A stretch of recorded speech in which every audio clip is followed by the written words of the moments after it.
next. Good morning, everybody. Good morning. Good morning. Good morning. I'm going to need tech over here. Do we have a technical advisor? I don't think it's not working. Mine's not working either.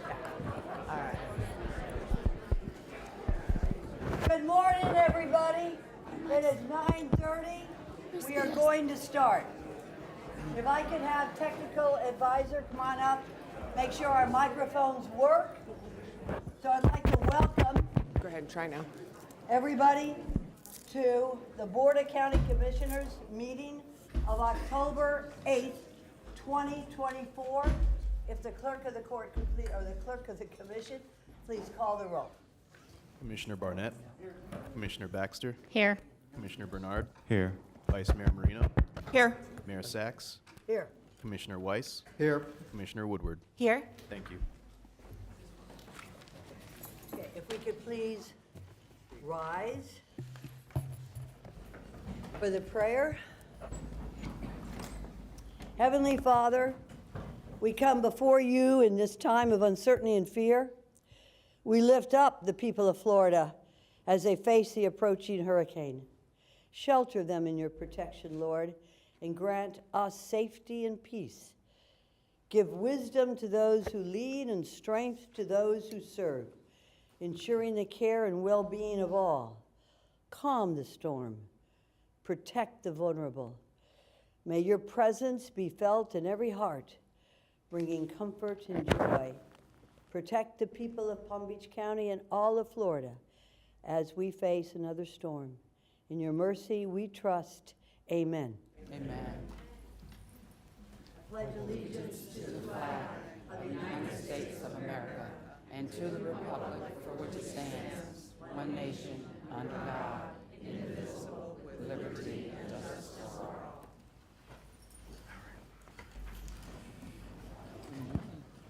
Very good. All right. Seems like my microphone is working. Everybody else's microphone is working. So we're going to go right ahead with the agenda approval. Are there any additions, deletions, substitutions to the agenda as presented? Yes, Mayor, Vice Mayor, members of the board.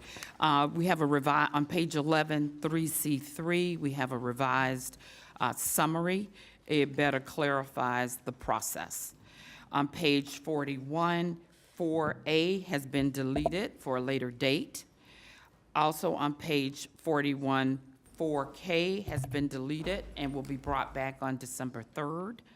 On page 41, there is an add-on, which is 4O, and it's being moved from off-site into the chambers this morning. On page 44, 5C1, there's clarification in the motion. On page 42, 5C1, clarification in the summary. And then on page 47 is an add-on, and this is for Vanderbilt University. Status update and action I need the board to take. Very good. Thank you so much. I'm sorry. Oh, that's it. Yes, that's it. Thank you. Thank you. And that takes care of any adoption of these issues. So if we have a motion to adopt the agenda as modified and substituted, we have first from the Vice Mayor, a second by Commissioner Baxter. Are those for? Anybody opposed? See that it passes unanimously, 7-0. Let the record reflect that all 7 commissioners are here as well, and we certainly have a quorum. Should we go right on to special presentations at this time? Or should we go on to the consent? It looks like we're going on to the consent. Then we'll go to special presentations. Everybody sees that the consent agenda is specified on pages 8 to page 40. Do I have anybody who wishes to pull anything from the consent agenda at this time? Yes, Madam Mayor, I'd like to pull FF Internal Auditor from consent. Okay, could you please specify where that is found? Page 40. Very good. Madam Mayor, Yes, sir. Since this item is being pulled, can we hear that item after the special presentation? It's fine with me if it's okay with Commissioner Baxter. Yep, fine. Yes, it is? Yep. Commissioner Baxter says we can review this after the special presentations. And now, anybody oppose that? Seeing none, that we will review that and review the consent agenda as a whole without this after the special presentation. Or we could just go ahead and go for the consent agenda as amended without that one item at this time. Does anybody wish to pull anything else from the consent agenda? Seeing none, if I could have a first from the Vice Mayor, a second from Commissioner Baxter. We are voting on accepting the consent agenda as amended at this time. All those for, anybody opposed? See that it passes unanimously, 7-0. Now we can go on to our our special presentations. Commissioner Bernard, you're going to be on the left podium, and Vice Mayor Marino, you're going to be on the right. We're going to start with, this is my favorite part, I always like to do the presentation. Okay, Commissioner Bernard, you're on.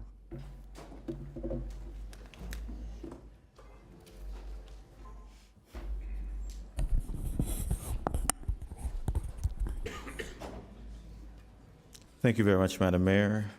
Would Samuel Pierre please come forward and family?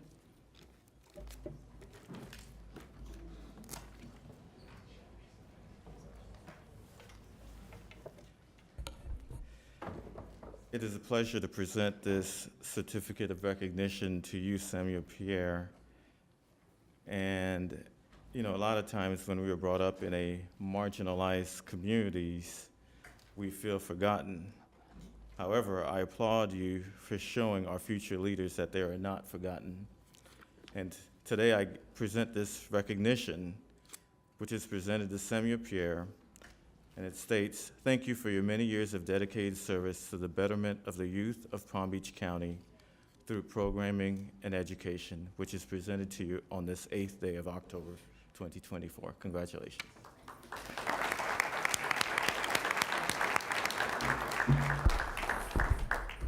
Thank you, Commissioner Bernard, and thank you to the whole body.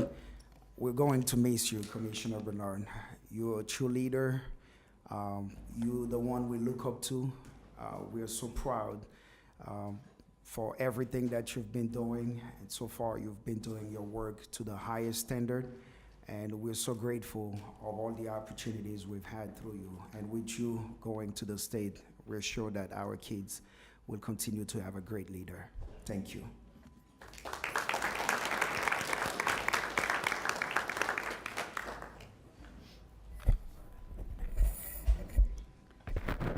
Okay, while they're taking photos, I'm going to do the legal aid proclamation. So can I have, I've got a long list.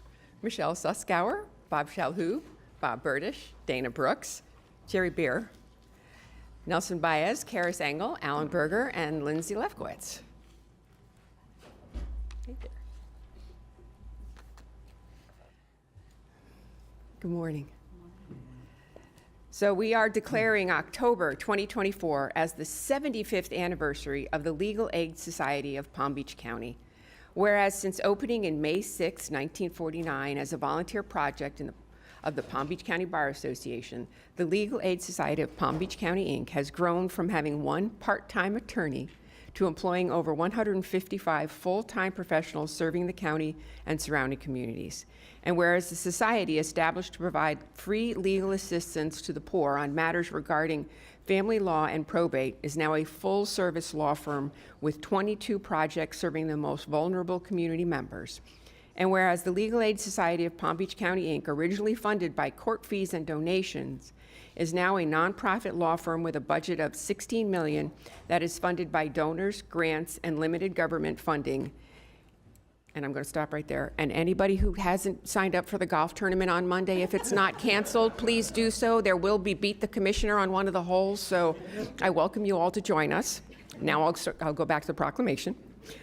Whereas the Legal Aid Society of Palm Beach County, Inc. is the state's largest nonprofit law firm, an award-winning agency advocating in the fields of children's rights, domestic violence, immigration, housing, family law, elder affairs, guardianship, bankruptcy, LGBTQ rights, and veterans benefits.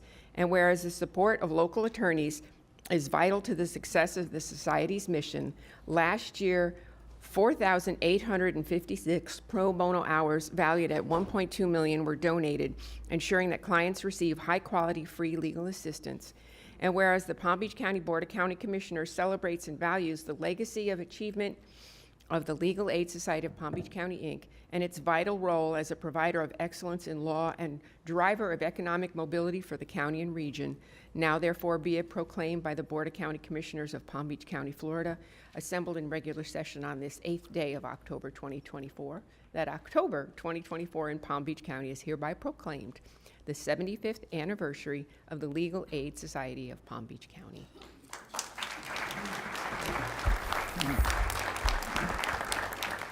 I want to thank the commissioners. If anyone doesn't know me, I'm Bob Burdish. I'm the Executive Director of Legal Aid, and I have had the privilege of being the Executive Director for 43 years. And when I started, as Commissioner Marino said, we had a budget of $200,000, which was basically funded by the county.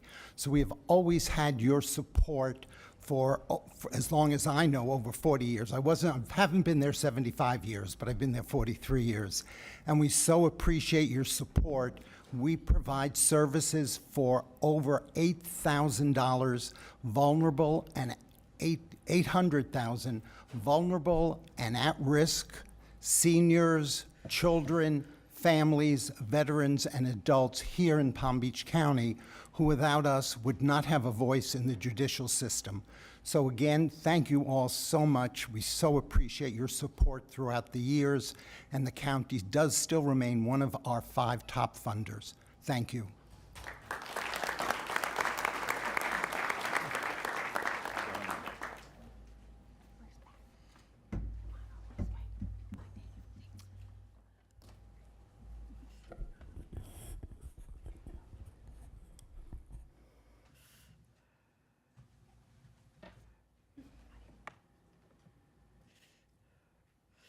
You recognize Commissioner Mack. Thank you very much, Madam Mayor. Would Marie Kitley Seide please come forward?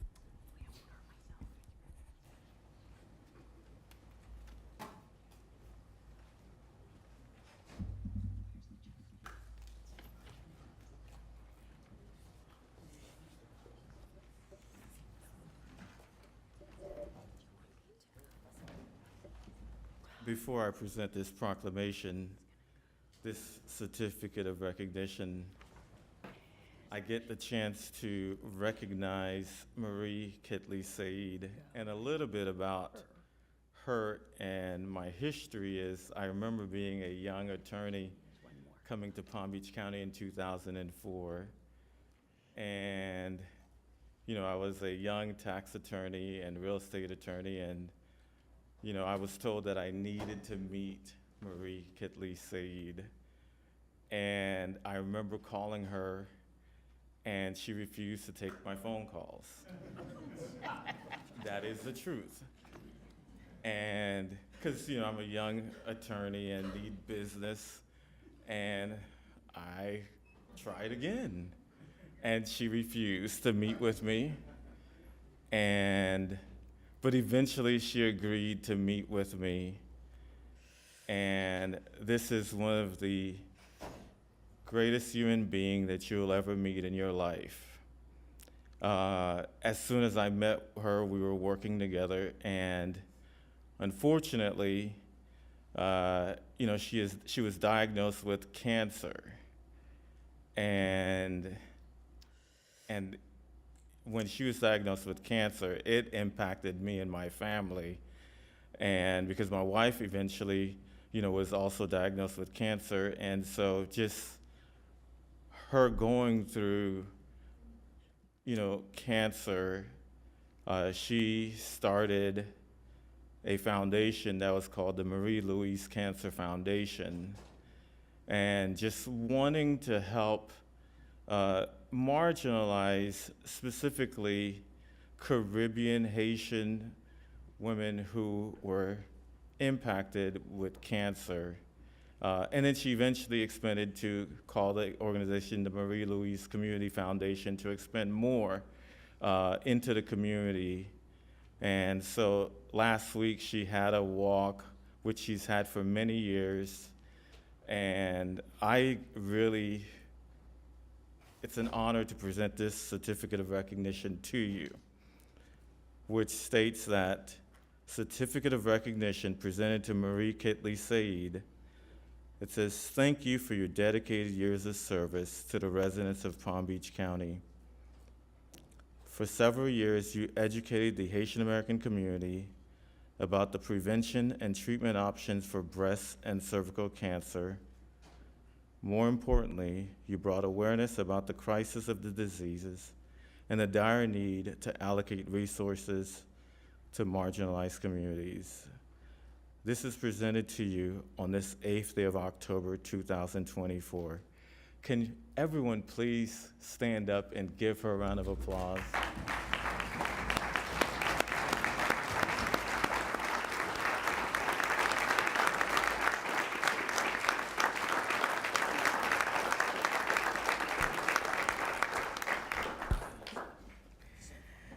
I am so honored to receive this certificate. In 2006, both my mom and myself were fighting cancer together. My mom lost the fight, but me, I'm still here fighting with breast cancer, fighting for women, Haitian women, Caribbean women, American women, any woman with breast cancer. No woman should go to breast cancer alone. And now, I'm more than ready to fight breast cancer. My daughter was diagnosed this year. We are still fighting. Thank you.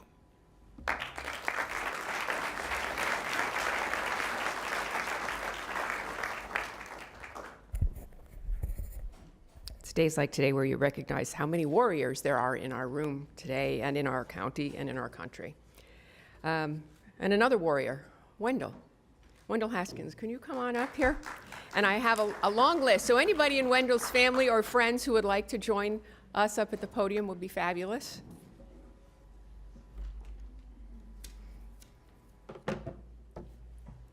Like myself, Wendell is a golfer. And what we are doing today is we are recognizing the 25th anniversary of the original Tee Golf Classic. Whereas in 1999, Wendell Haskins founded the original Tee Golf Classic to honor African-American pioneers in golf and promote diverse participation in the game and business of golf. And whereas funds raised through the original Tee Golf Classic have provided significant charitable and educational resources to increase opportunities for young minorities to learn and participate in golf. And whereas Wendell J. Haskins has demonstrated leadership in using golf as a platform for social change and community development. And whereas Wendell J. Haskins created a space where people who appreciate quality, style, and tradition can come together and enjoy the game.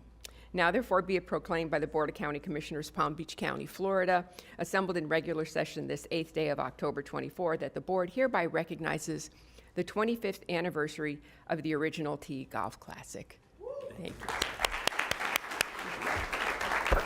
Thank you, Vice Mayor. As a 10-year resident of Palm Beach County, I'm a proud transplant from New York City to the wonderful Palm Beach County.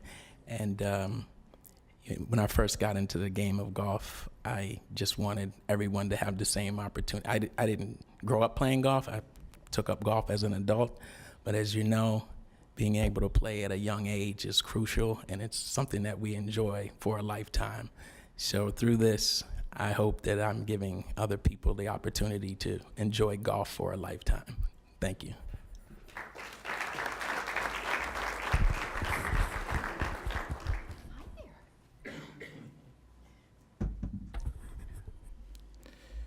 Would Derek Hankerson please come forward?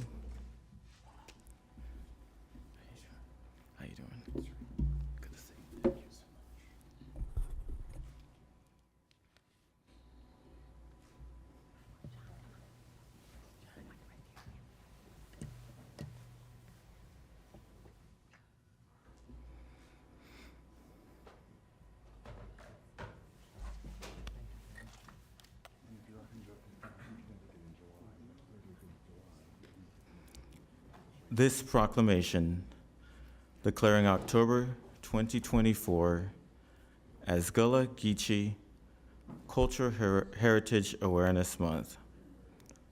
Whereas the Gullah-Geechee people are descendants of enslaved Africans from several ethnicities in Central and West Africa, brought to the coastal areas of the lower Atlantic states starting in the 1500s. And whereas they developed expertise in agriculture, military, defense, horticulture, silviculture, irrigation, and animal husbandry. Their unique Creole language, delicious Southern cuisine, and creativity in arts, crafts, and music have contributed to forming a rich culture heritage. Among the many traditions passed down through generations are basket weaving and indigo dyeing. And whereas the Gullah-Geechee Culture Heritage Corridor, established through the National Heritage Areas Act of 2006, extends from the North Carolina south to Florida, with some descendants living in Palm Beach County.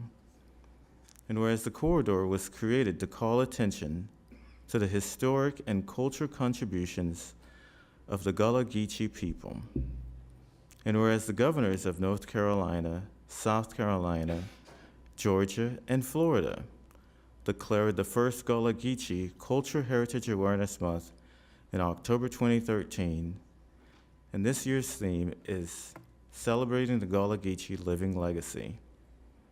And whereas freedom seekers, such as Haitians and the Gullah-Geechee, and a significant number of free men of African descent from Saint-Domingue, now Haiti, fought in the American Revolutionary War, particularly in Pensacola, Florida, and in the siege of Savannah.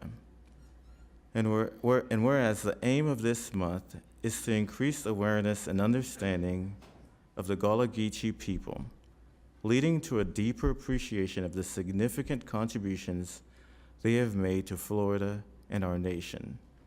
And our residents are encouraged to learn more about their history, culture, and traditions. Now therefore be it proclaimed by the Board of County Commissioners of Palm Beach County, Florida, assembled in regular session on this 8th day of October 2024, that October 2024 in Palm Beach County is hereby proclaimed Gullah-Geechee Culture Heritage Awareness Month. Congratulations.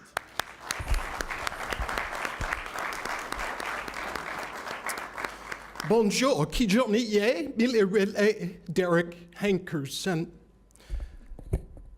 We talk a lot about freedom and independence, and many times we only think of Thomas Jefferson, George Washington, James Madison, but as Commissioner Bernard just stated, many of those freedom fighters, as Commissioner Marino was talking earlier, consisted of those of Haitian descent. To include, Haitians fought in the American Revolution.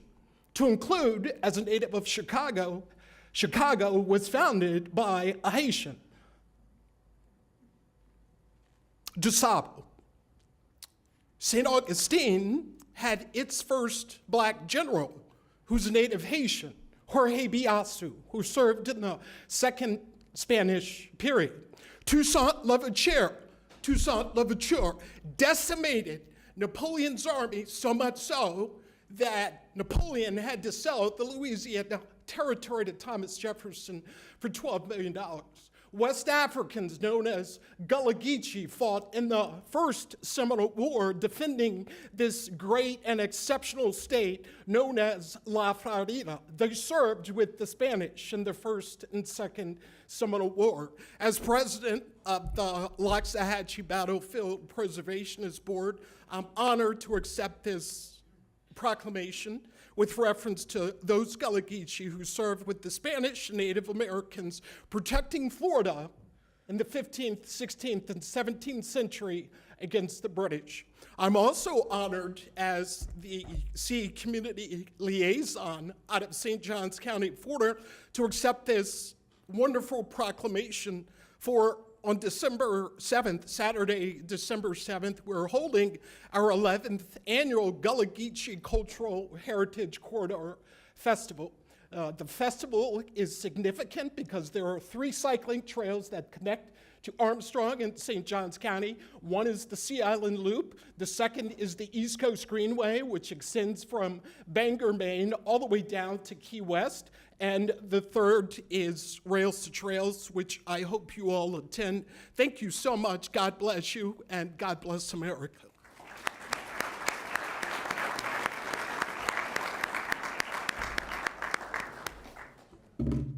Commissioner Baxter. While they take photos, I'd like to ask my 4-H students to join me, please.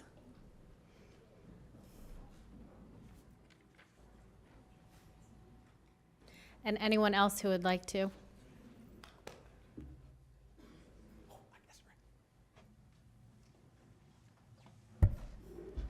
Good morning. We are here today declaring October 6th through the 12th, 2024, as National 4-H Week. Whereas October 6th to the 12th, 2024, is National 4-H Week in the United States, whereas in partnership with Palm Beach County, the Florida Co-op Extension Service conducts 4-H programs throughout the state, land-grant university, the University of Florida, and whereas 4-H is the nation's largest youth development and empowerment organization and reaches more than 6 million young people, with more than 26,000 youth ages 5 to 18 participating in Palm Beach County through community and after-school clubs, as well as in school enrichment programs. Whereas youth in 4-H develop life skills along adult mentors through hands-on learning, service learning, competitive events, and leadership programs in the areas of science, technology, healthy living, and citizenship, contributing to their development of responsible, productive citizens. Whereas 4-H is committed to inclusion, diversity, equity, and access for all youth and brings opportunity and empowerment to children from all backgrounds. Whereas Palm Beach County 4-H will pilot the Barnyard Challengers program with the South Florida Fair to provide a safe and supportive space for youth with disabilities to learn poultry, showmanship, and use their knowledge and skills to participate in the competition. Whereas to encourage the discovery of 4-H opportunities for youth and the development of teens as leaders, Palm Beach County 4-H and its Teen Leadership Council will participate in a multi-county showcase teaching about plant science and the importance of agriculture. Through this showcase, youth and their families will learn more about the 4-H opportunities and the benefits of joining. Therefore, be it proclaimed by the Board of County Commissioners of Palm Beach County, Florida, assembled in regular session on this 8th day of October 2024, that October 6th through the 12th, 2024, in Palm Beach County is hereby proclaimed National 4-H Week.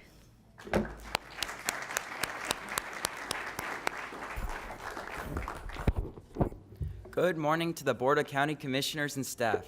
My name is Everett Robertson. I'm 16 and a junior at Wellington High. Thank you to the County Commissioners for recognizing National 4-H Week and your continued support in the nation's largest youth development program. I'd like to share a few recent experiences that have helped me to develop leadership skills. In 2023, I was elected Vice President of the Palm Beach County 4-H Teen Council. In this volunteer role, I learned Robert's Rules for Order for conducting meetings. I co-led a hands-on science program on seed germination and a successful fundraiser for scholarships benefiting youth members. I also won a county and district public speaking event, and my speech on coral reef conservation earned me a certificate of merit in the state competition at the University of Florida. At the 4-H event, and in September, I was selected as District 13's delegate to the State Executive Board to plan future events like a mock legislature session at the Capitol. Additionally, as a teen ambassador for the 4-H Work Ready Florida Club, I represent teens across the state pursuing industry-recognized agricultural certifications. I was selected to represent the club at the Florida Farm Bureau meeting in Orlando last October, where I practiced networking with industry leaders. These are just some of the many positive experiences that I've had in 4-H, which are only possible because of the dedicated 4-H professionals, families, and partners. Thank you.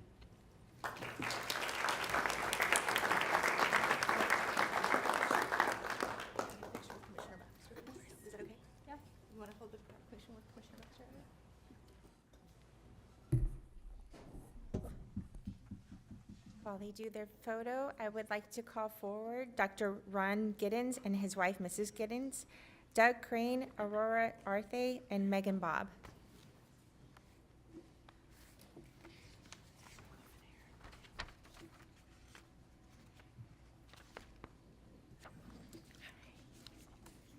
Thank you for your service.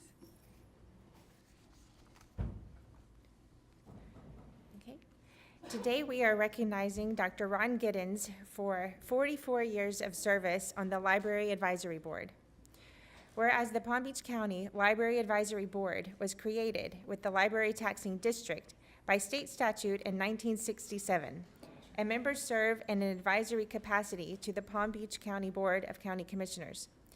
And whereas the Library Advisory Board is tasked with recommending the selection of the library director, reviewing library policies and programs, including budgetary requirements, and working with the director to improve and enhance service.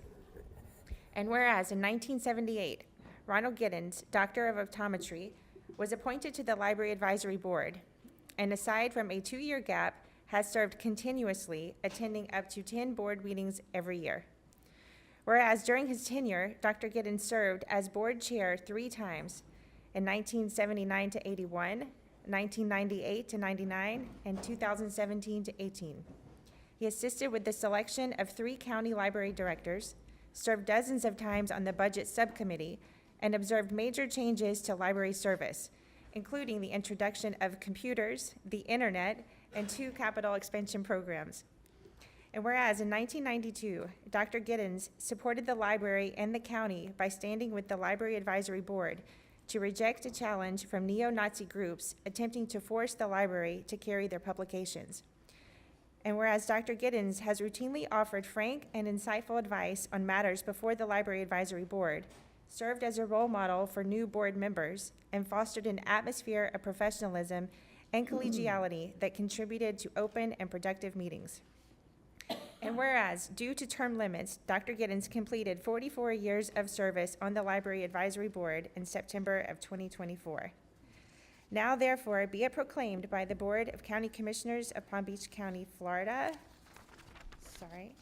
assembled in regular session on this 8th day of October 2024, that the board hereby recognizes Dr. Ron Giddens for 44 years of service on the Library Advisory Board.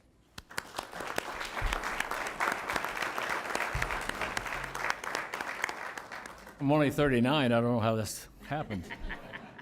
Just think how far we've come in that length of time. We had 1 main office, a few branch offices. Now we have 17 branches, soon to be 18 with the opening of the Canyons branch. It's really a nice one, by the way. That's my library. And talking books, books by mail, large print books, bookmobile, lots of things going on. I've participated in hiring of 3 of the 4 directors in the history of the library board. So very proud of that. Thanks for the opportunity. By the way, I'm ready for a new assignment. Should you have one, especially interested in the airport committee, since I live on an airport out west there, Willis Glider Port, and you know where that is, I'm sure. So thanks a lot, and appreciate the honor. Thank you.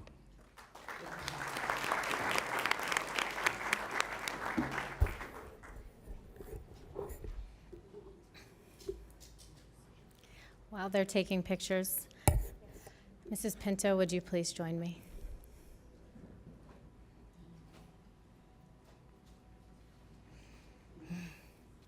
I'm going to try to get through this without crying.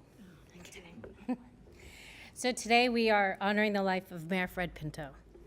Whereas a native of Harlem, New York, Fred Pinto lived in the village of Royal Palm Beach for more than 25 years. He was elected to the Village of Royal Palm Beach Council, Group Number 4, in March 2003. Served as the vice mayor and was elected mayor in March of 2016, serving as the first Black person to hold the office. Whereas before living in the village with his family, Mayor Pinto served in the U.S. Army and had a career as a project manager and director for technology and investment companies. He was employed as an agency development manager for the Colonial Life and Accidental Insurance Company. Whereas Mayor Pinto was a longtime champion of the village of Royal Palm Beach, taking pride in projects such as the mixed-use development, Tuttle Royale, at the State Road 7 and Southern Boulevard, the renovation of Royal Palm Beach Village Hall, and ongoing expansion of the Recreation Center. Previously, also served constituents as aide to the former Palm Beach County Commissioner Jess Santa Maria. Whereas among Mayor Pinto's accomplishments were his support for contracting with the Palm Beach County Sheriff's Office for police services for the village of Royal Palm Beach and steering the village away from the water treatment business. Whereas he was the chairman of the Palm Beach Transportation Planning Agency and served with the agency when it was known as the Palm Beach Metropolitan Planning Organization, and was also on the Treasure Coast Regional Planning Council. Whereas Mayor Pinto was past president for the Palm Beach County Caucus of Black Elected Officials and Caribbean American. For community involvement in Florida Inc. and former member of the Palm Beach County Fair Housing and Equal Employment Board, he also served as the treasurer of the American Cancer Society, Board of Directors for Palm Beach County, and was a past legislative advocacy chair for the American Cancer Society Relay for Life in Palm Beach County in the village of Royal Palm Beach. And whereas Mayor Pinto dedicated his life to serving others, and the impact he has had on the community will be long remembered. Now therefore be it proclaimed by the Board of County Commissioners of Palm Beach County, Florida, assembled in regular session on this 8th day of October, 2024, the board is hereby honoring the life of Mayor Fred Pinto.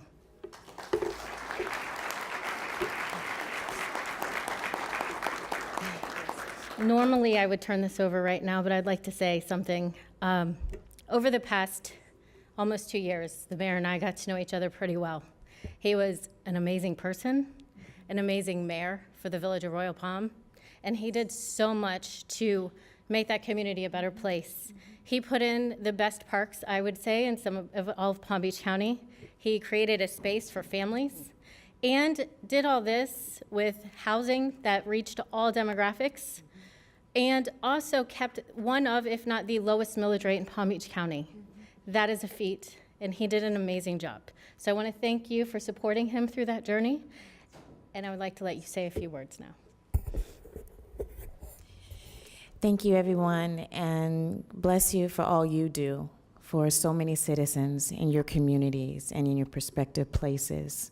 We will continue his legacy, and that will be forthcoming. You will hear about it, and we just can't thank you enough for all of your support to him, and most of all to this county, to this state, and all of what you do is just, it's beyond words, and you may not get a thank you, but the citizens are so grateful for you, and as well as for our fire rescue and all the departments who service our citizens. We bless you, and we're here for you. Thank you.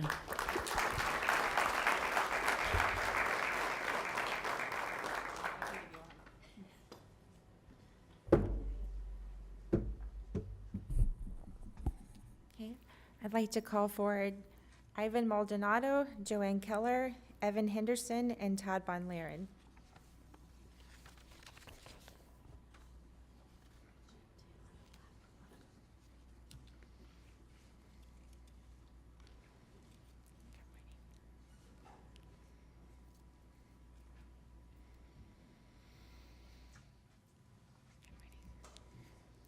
We are declaring October 25th through November 2nd, 2024 as Mobility Week. Whereas Mobility Week is a cooperative effort by the Florida Department of Transportation, the Palm Beach County Planning Agency, Palm Beach County Board of County Commissioners, and partner agencies to promote awareness of safe multimodal transportation choices by hosting an annual collection of outreach events. And whereas the week is an ideal time for counties, cities, and transportation agencies to highlight achievements, introduce new initiatives, or implement new policies promoting sustainable transportation. And whereas Mobility Week is an opportunity for individuals to explore various transportation choices available and consider how multimodal transportation reduces traffic congestion, benefits the environment, and improves community health. And whereas PalmTran provides approximately 28,500 rides each day to residents and visitors of Palm Beach County, and everyone can ride free for a day during Mobility Week using the promo code Mobility 2024 in their Paradise Pass app. And whereas the county will host a ribbon-cutting ceremony to celebrate the first protected bicycle lane implemented by the county on Sandsbury Way and Lyons Road from Forest Hill Boulevard to Okeechobee Boulevard, offering a low-stress bicycle facility to users of all ages and abilities. And whereas all the Palm Beach County Engineering and Public Works Departments' current and future thoroughfare road projects include shoulder or bike lanes and more than 711,000 linear feet of bike lanes, approximately 135 miles, have been striped since 2017. And whereas Mobility Week is consistent with Palm Beach TPA's vision to create a safe, efficient, and connected multimodal transportation system. And whereas Mobility Week is supported by the Palm Beach TPA through participation in transportation-focused events throughout Palm Beach County and all its municipalities.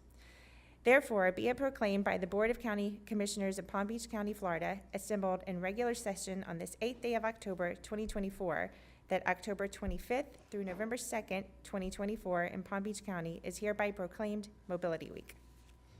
Thank you.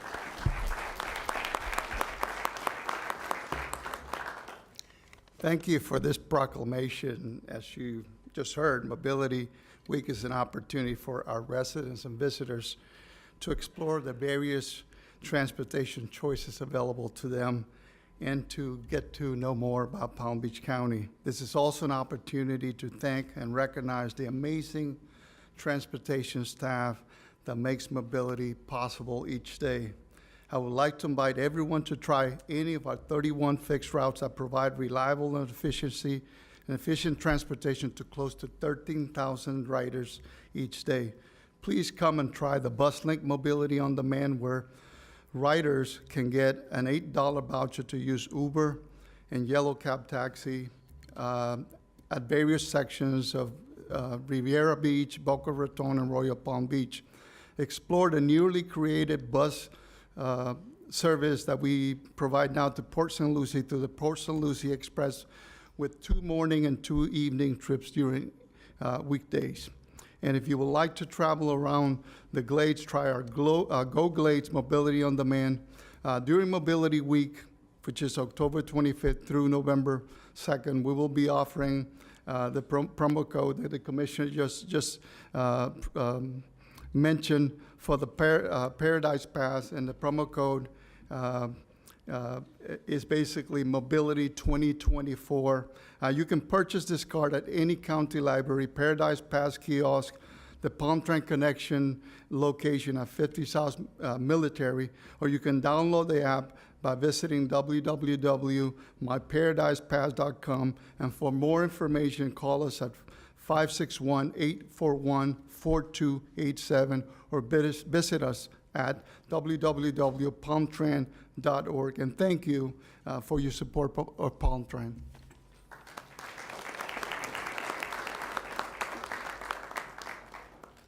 Commissioner Barnett. Good morning. Good morning.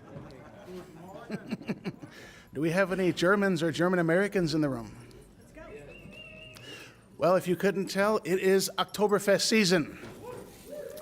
And let me say congratulations to the American German Club, who has proudly served as a vibrant hub for cultural exchange and community engagement in our county for the past 50 years. This milestone celebrates not only the enduring legacy of German American traditions, but also the rich contributions of German heritage to our community. Each year, during the month of October, members outdo themselves in time and talent, presenting to the community an Oktoberfest for all to enjoy. You can enjoy authentic German food and entertainment brought directly from Germany since its inception. It is a privilege not only to represent the American German Club in District 3, but I also have the honor, again, to tap the beer keg at Oktoberfest. This Saturday. Thank you. The club also hosts numerous events open to the public, including a German Christmas market in December, Sunday brunch, which is delicious, and you don't have to be German to join the club.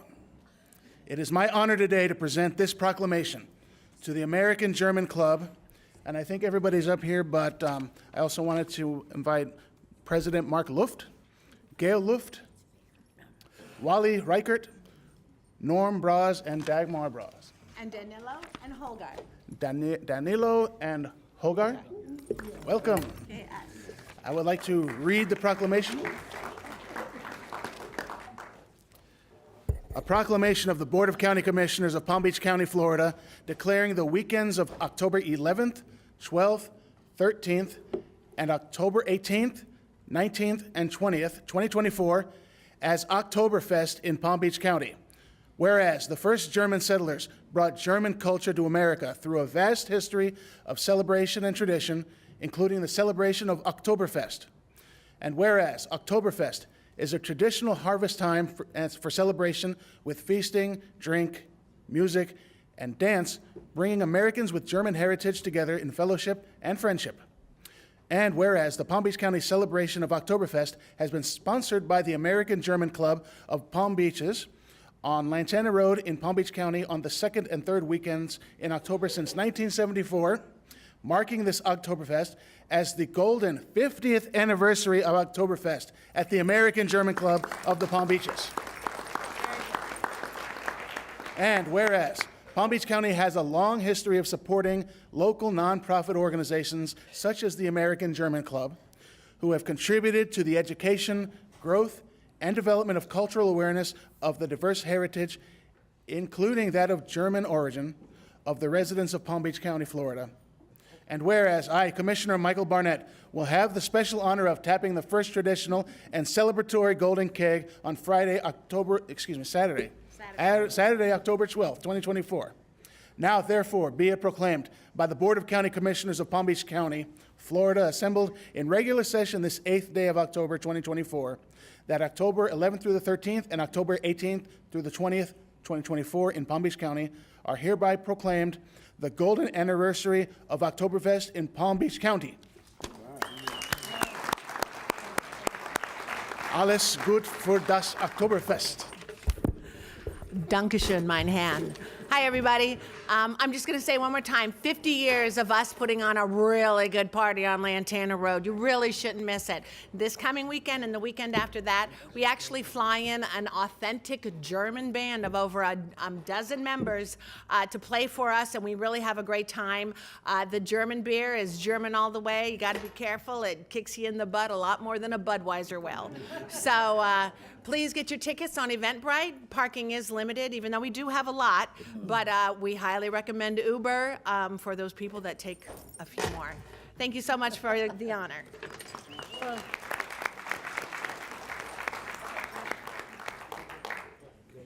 All right, while they're taking their photograph, can I ask the men and women that are here from Fire Rescue for the fire prevention proclamation?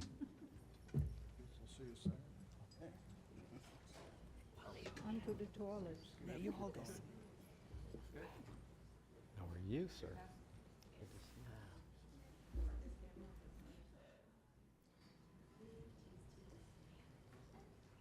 I just want to say that I had the opportunity this weekend to join the men and women of Fire Rescue. They had an open house at their facility on Pike Road. Very well attended. They ran out of parking and hot dogs, I'm told. So you can tell that the support of the community of the men and women of Fire Rescue is pretty well bottomless here in Palm Beach County because of the great work you do. So it's a real honor to have you here with us this morning and being able to present this proclamation. We are declaring that October 6th through 12th, 2024 as Fire Prevention Week in Palm Beach County.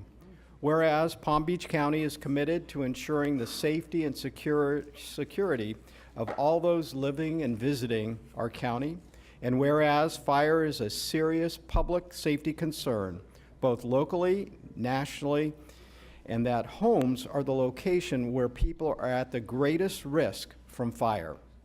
Whereas 40 years ago, homes burned slower because they were filled mostly with natural-made materials, giving occupants up to 17 minutes to escape a fire. Conversely, fires today burn much faster and more intensely because our homes are filled with consumer products made mostly of synthetic plastics and petroleum-based materials. And whereas 3 out of 5 home fire deaths result from fire in a home without working smoke alarms. Working smoke alarms cut that risk in half.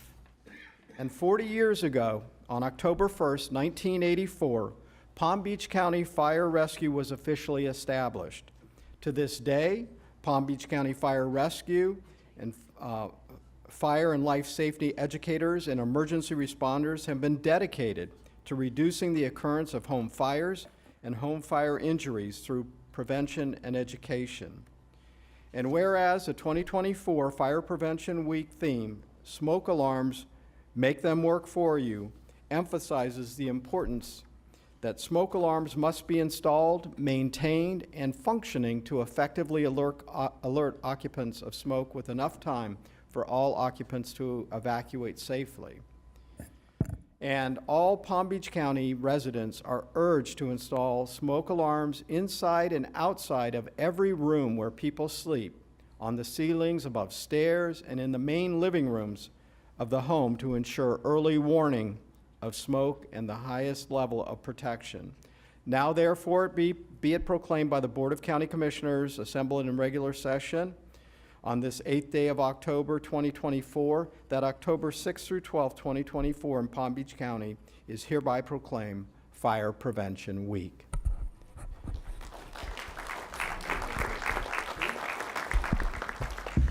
Mayor, Vice Mayor, Commissioners, Commissioner Weiss, Administrator Baker, thank you so much for your continued support. It was, just as the Commissioner mentioned, it was great to see everybody out there with the outpouring of support this weekend, and I would like to turn it over to our Fire Marshal, Dave DeRita, to say a few words. Good morning, Commissioners, Mrs. Baker. First, let me assure you that with the number of uniformed personnel here, that we are in no way lacking protection during the hurricane. We don't, here doesn't represent 0.01 of the 1,800 personnel that are serving today. I don't think in my tenure here that I've witnessed a more profound proclamation presentation. I think that was amazing. First, the proclamation addresses Fire Prevention Week. So Chief Bryce, under his wisdom, formed, as was stated, in 1984. He brought in all the districts and all the little volunteer fire departments and some of the independent paid fire departments, brought them all together to create this. You know, we've had some changes and leadership moves up, and under Chief Dern, then we received it with Chief Kennedy, and we are in a progressive move forward. 51 fire stations with 2 waiting for CO, so Doug Weiss and I will get right on that, Mrs. Baker. 1,800 personnel. I have the privilege of handling 1,800 square miles of this county as the fire marshal. For Fire Prevention Week, we received a grant last year. Supervisor Brown is here, and she represents community education. She applied with Joe Gregory for a FEMA grant. We received it.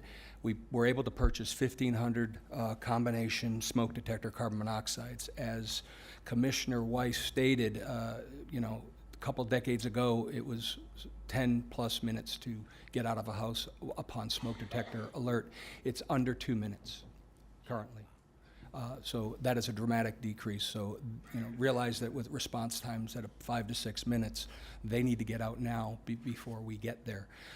That being said, we have installed just under 800 smoke detectors on that grant this year into our western communities, Belglade, Pahokee, and South Bay, which is a desperate need for that type of safety.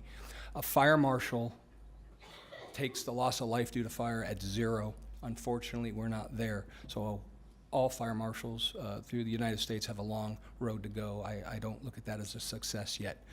We're trying. This team, the fire marshal doesn't do it alone, so this team represents a great stride in public education, especially for fire rescue.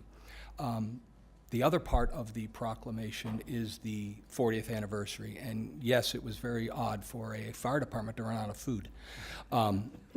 Thank you for all that attended.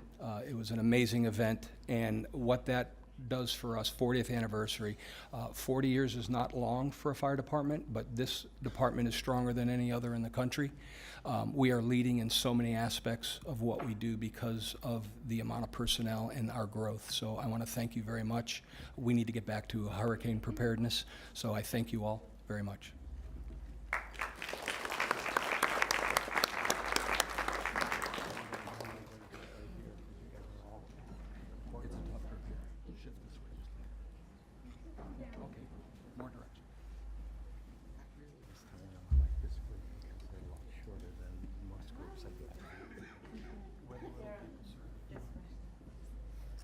I'm right there with you.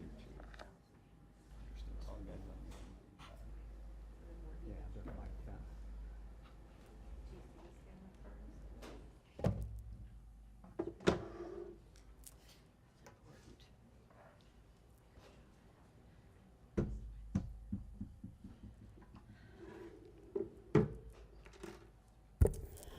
Okay, let's talk environment, shall we? If I could have to come forward, Anya Gupta, FAU high school student, environmentalist, Shivana Gupta, the mother of Anya, from the Coastal Stewards. If I could have Dr. Shelby Luce, Director of Marine Life Conservation, Neha Petrikin, Gabriela Castillo, Ann Parton. Also attending is Mark Burns, and maybe anybody from the FAU High School, either Mickey Zitzman or from the Henderson University School. Good morning. Good morning. Good morning. We talk about environment, and today is a very important time to reference our environment and our clean oceans. I'd like to say that what we're going to do today is something that is so important for our climate, and hopefully that we won't get even worse storms as we are experiencing. So let's declare October 14th as Palm Beach County E-Waste Day, because according to the World Health Organization, electronic waste is the fastest growing solid waste stream in the world. And these items contain toxic materials. We in Palm Beach County recognize the importance of protecting and preserving our natural resources and encouraging conscientious habits that will improve our climate. Whereas there has been a significant increase in the amount of recycling in Palm Beach County, but we have to focus on other electronic waste that is recycled or post-consumer electronic products and packaging. And whereas our local community leaders can help encourage recycling by informing citizens about the importance of buying recycled electronic products and expanding collection programs for recycling goods. Whereas investing in recycling can also have economic benefits from businesses by reducing the amount of waste sent to landfills, conserving energy and raw materials, and saving money on staff time. So we're going to celebrate International E-Waste Day on October 14th. And what I would like to especially recognize is our students who are doing this as a matter of course. And also, is Dr. Luce here? Are you Dr. Luce? If I may, prior to attending veterinarian school, Dr. Luce participated in a wild dolphin photo ID research. That must have been really cool. You follow the wild dolphins, and you also researched marine mammal stranding with subsequent rehabilitation efforts, along with sea turtle rescue response, giving you, Doctor, over 14 years of experience in marine animal conservation. I can't thank you enough and all your partners, and also encouraging our students to do the same. So let's hear it for declaring October 14th as Palm Beach County E-Waste Day. Would you like to say something, please? Thank you, and thank you all for your support. We greatly appreciate it. We are the Coastal Stewards. If you haven't heard of us, we are a nonprofit organization dedicated to coastal conservation and protecting marine life, and we do that in a variety of ways. One is through our marine life conservation team, and so we're doing direct conservation work. We operate a sea turtle hospital out of the Gumbo-Limbo Nature Center, and we also assist FWC and NOAA with manatee response, whether they're hit by a boat or entangled, and we do cetaceans, so your marine dolphins and whales response for their strandings as well.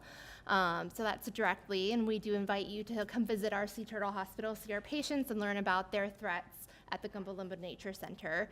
We also do outreach, raising awareness, volunteer opportunities, so we really want you all to get involved. There are membership opportunities, so feel free to visit our website, www.thecoastalstewards.org, to see how you can get involved. But one of the other very important things I think we do as an organization is really help inspire our youth to help with conservation and be compassionate about that. And so that's when I'm going to pass it over to Anya real quick, and she's really been a driving force in our e-waste collection initiative. Wow, Dr. Shelby really said it all. But hi, my name is Anya. I'm 13 years old, and I'm a student at FAU High School. And I am the president of the Gumbo-Limbo Coastal Stewards Youth Wavemakers Student Council. And so I think it's really important that the youth have a voice in our community, that the youth feel empowered to make a change, and they feel like they have a voice and they have a say in our community. And so through outreach and through e-waste collection events and through proclamations from various city and county mayors, we've kept over 1,500 pounds of e-waste from entering landfills and creating a toxic runoff that ends up in our oceans. So thank you, Mayor Sachs, Vice Mayor, and Commissioners for this proclamation to help us continue raising awareness about this issue that doesn't have as much awareness as it should. Thank you.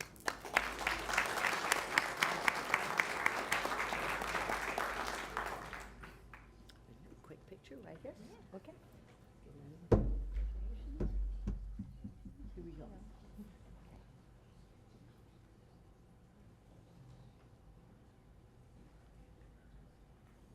Here's the boss here.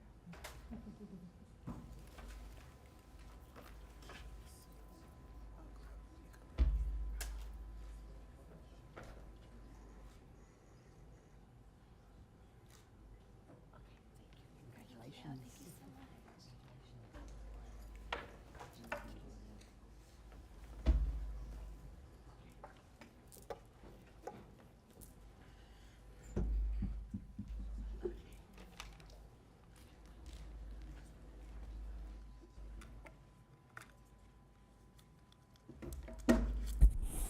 Okay, for our last proclamation, if I could have Edda and Cliff Viner come forward, and anybody else in your community, come on up.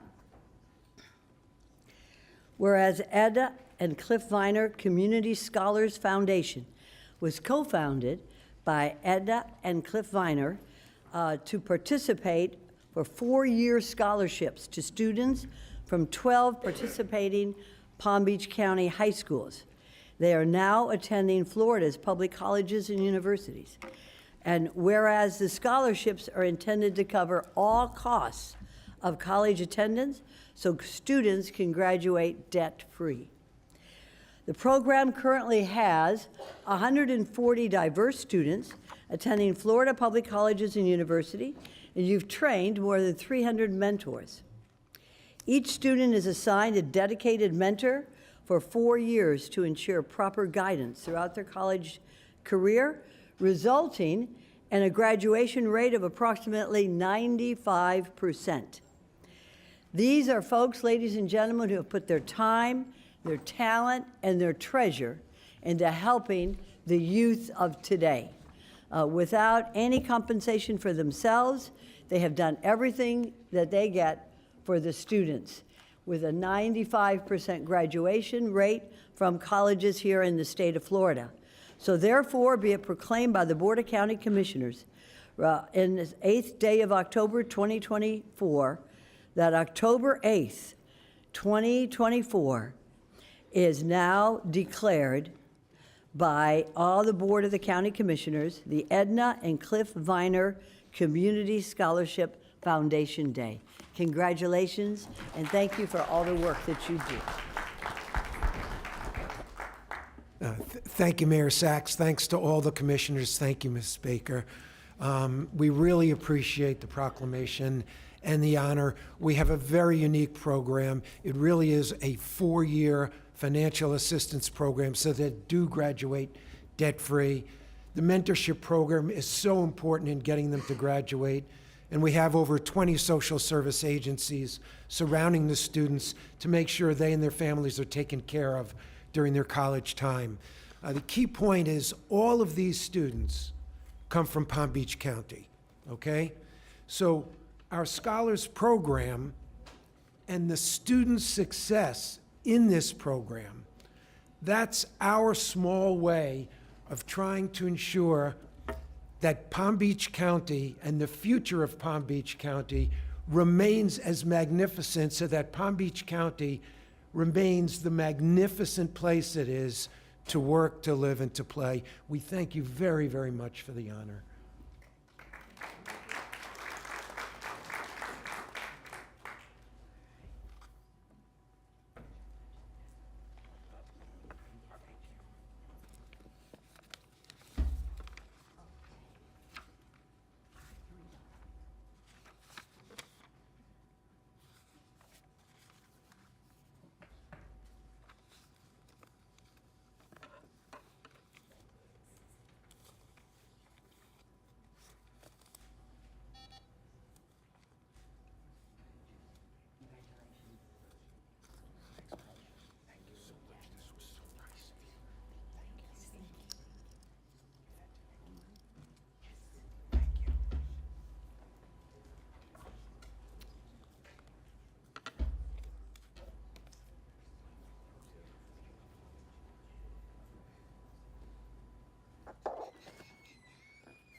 Okay, thank you very much for your patience. I always say this is the best part of the agenda. Now we could just adjourn and be happy for the rest of the day. But let's move on.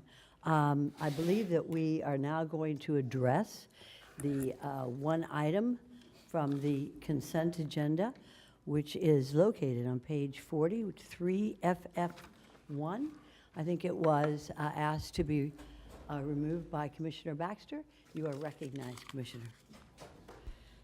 Thank you, Mayor. I would like, if possible, for staff to do, maybe kind of go over this and explain it a little bit to all of us. You would like to have staff give us a report on this? Correct. Okay. Did they have notice that they were going to give a report on this, staff? I think so. I'm asking staff. Have you, sir? Very good. Okay, you're recognized.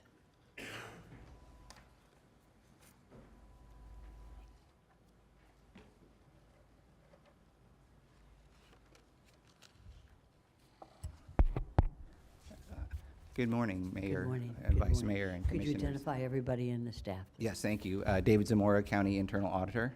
Good morning, everyone. We have 3 items on the agenda today, and I could just give a high-level overview of each of those unless there's something in particular the board Could you wants to hear. speak right into the microphone so everyone Yes, can hear you? thank you. Of the 3 items, we have 2 completed audit reports and our annual risk assessment and work plan presented today. The first audit was on the Housing and Economic Development Department. We had an audit where we were wanting to determine how the grant management process was being operated, and the full process from the pre-award to the award and the post-award phases. We wanted to look at and determine if there were adequate grant monitoring oversight in place for housing and economic development. For the pre-award, we concluded that yes, we did have adequate controls for grant monitoring and oversight. We did note some errors in calculations of the grant applications, but overall we did have adequate controls. As far as the award phase, we had some challenges sending out the proper annual certifications that confirm property ownership, and we concluded that there were not adequate oversight controls in place. And finally, the post-award, yes, we noted instances where we had adequate controls in place, but we noticed some minor issues where we had controls of inactive or employees that have been terminated where they were still able to or still had access to the system. Management has agreed with all of our findings and recommendations, and we have noted that revisions have been made to correct those income calculations. We have a new process as far as mailing out the ARC certifications as required, and they've promptly addressed the issues that we've identified. So we've accepted management's responses, and then we follow up at the end to make sure that corrective action has been made on all the items that we found. So that's just the high-level overview. If there are any questions, I'm happy to answer those on HED. Thank you, sir. Commissioner Baxter, you're recognized. Thank you, Mayor. One of the recommendations that we had gone over was a recommendation for a software called Morningstar. Are you aware of that? No, I'm not. So one of the things that we had heard was going to be implemented that was going to cost the county roughly $150,000 annually versus the B2G software, which roughly the SWA uses for a similar program. Or different, oh, okay. So I got you. So yeah, I'll hold. Okay, thank you. Commissioner Weiss, you're recognized, sir. Thank you, Mayor. Thank you very much for being here, and I appreciate your report. In looking at, in your report, you selected 60 mortgages, and that 17% of them had changes in ownership. And I would assume that's significant if we're the mortgage holder to not be notified. I'm sorry, I guess I don't understand the question. You're finding number 2 on page 5. I think he's referring to your report. Yes. You have it there? Yes. Okay, good. So in there, you identified that you looked at 60 mortgages randomly, and and the division was unaware that 17% of them had name changes or ownership interests. And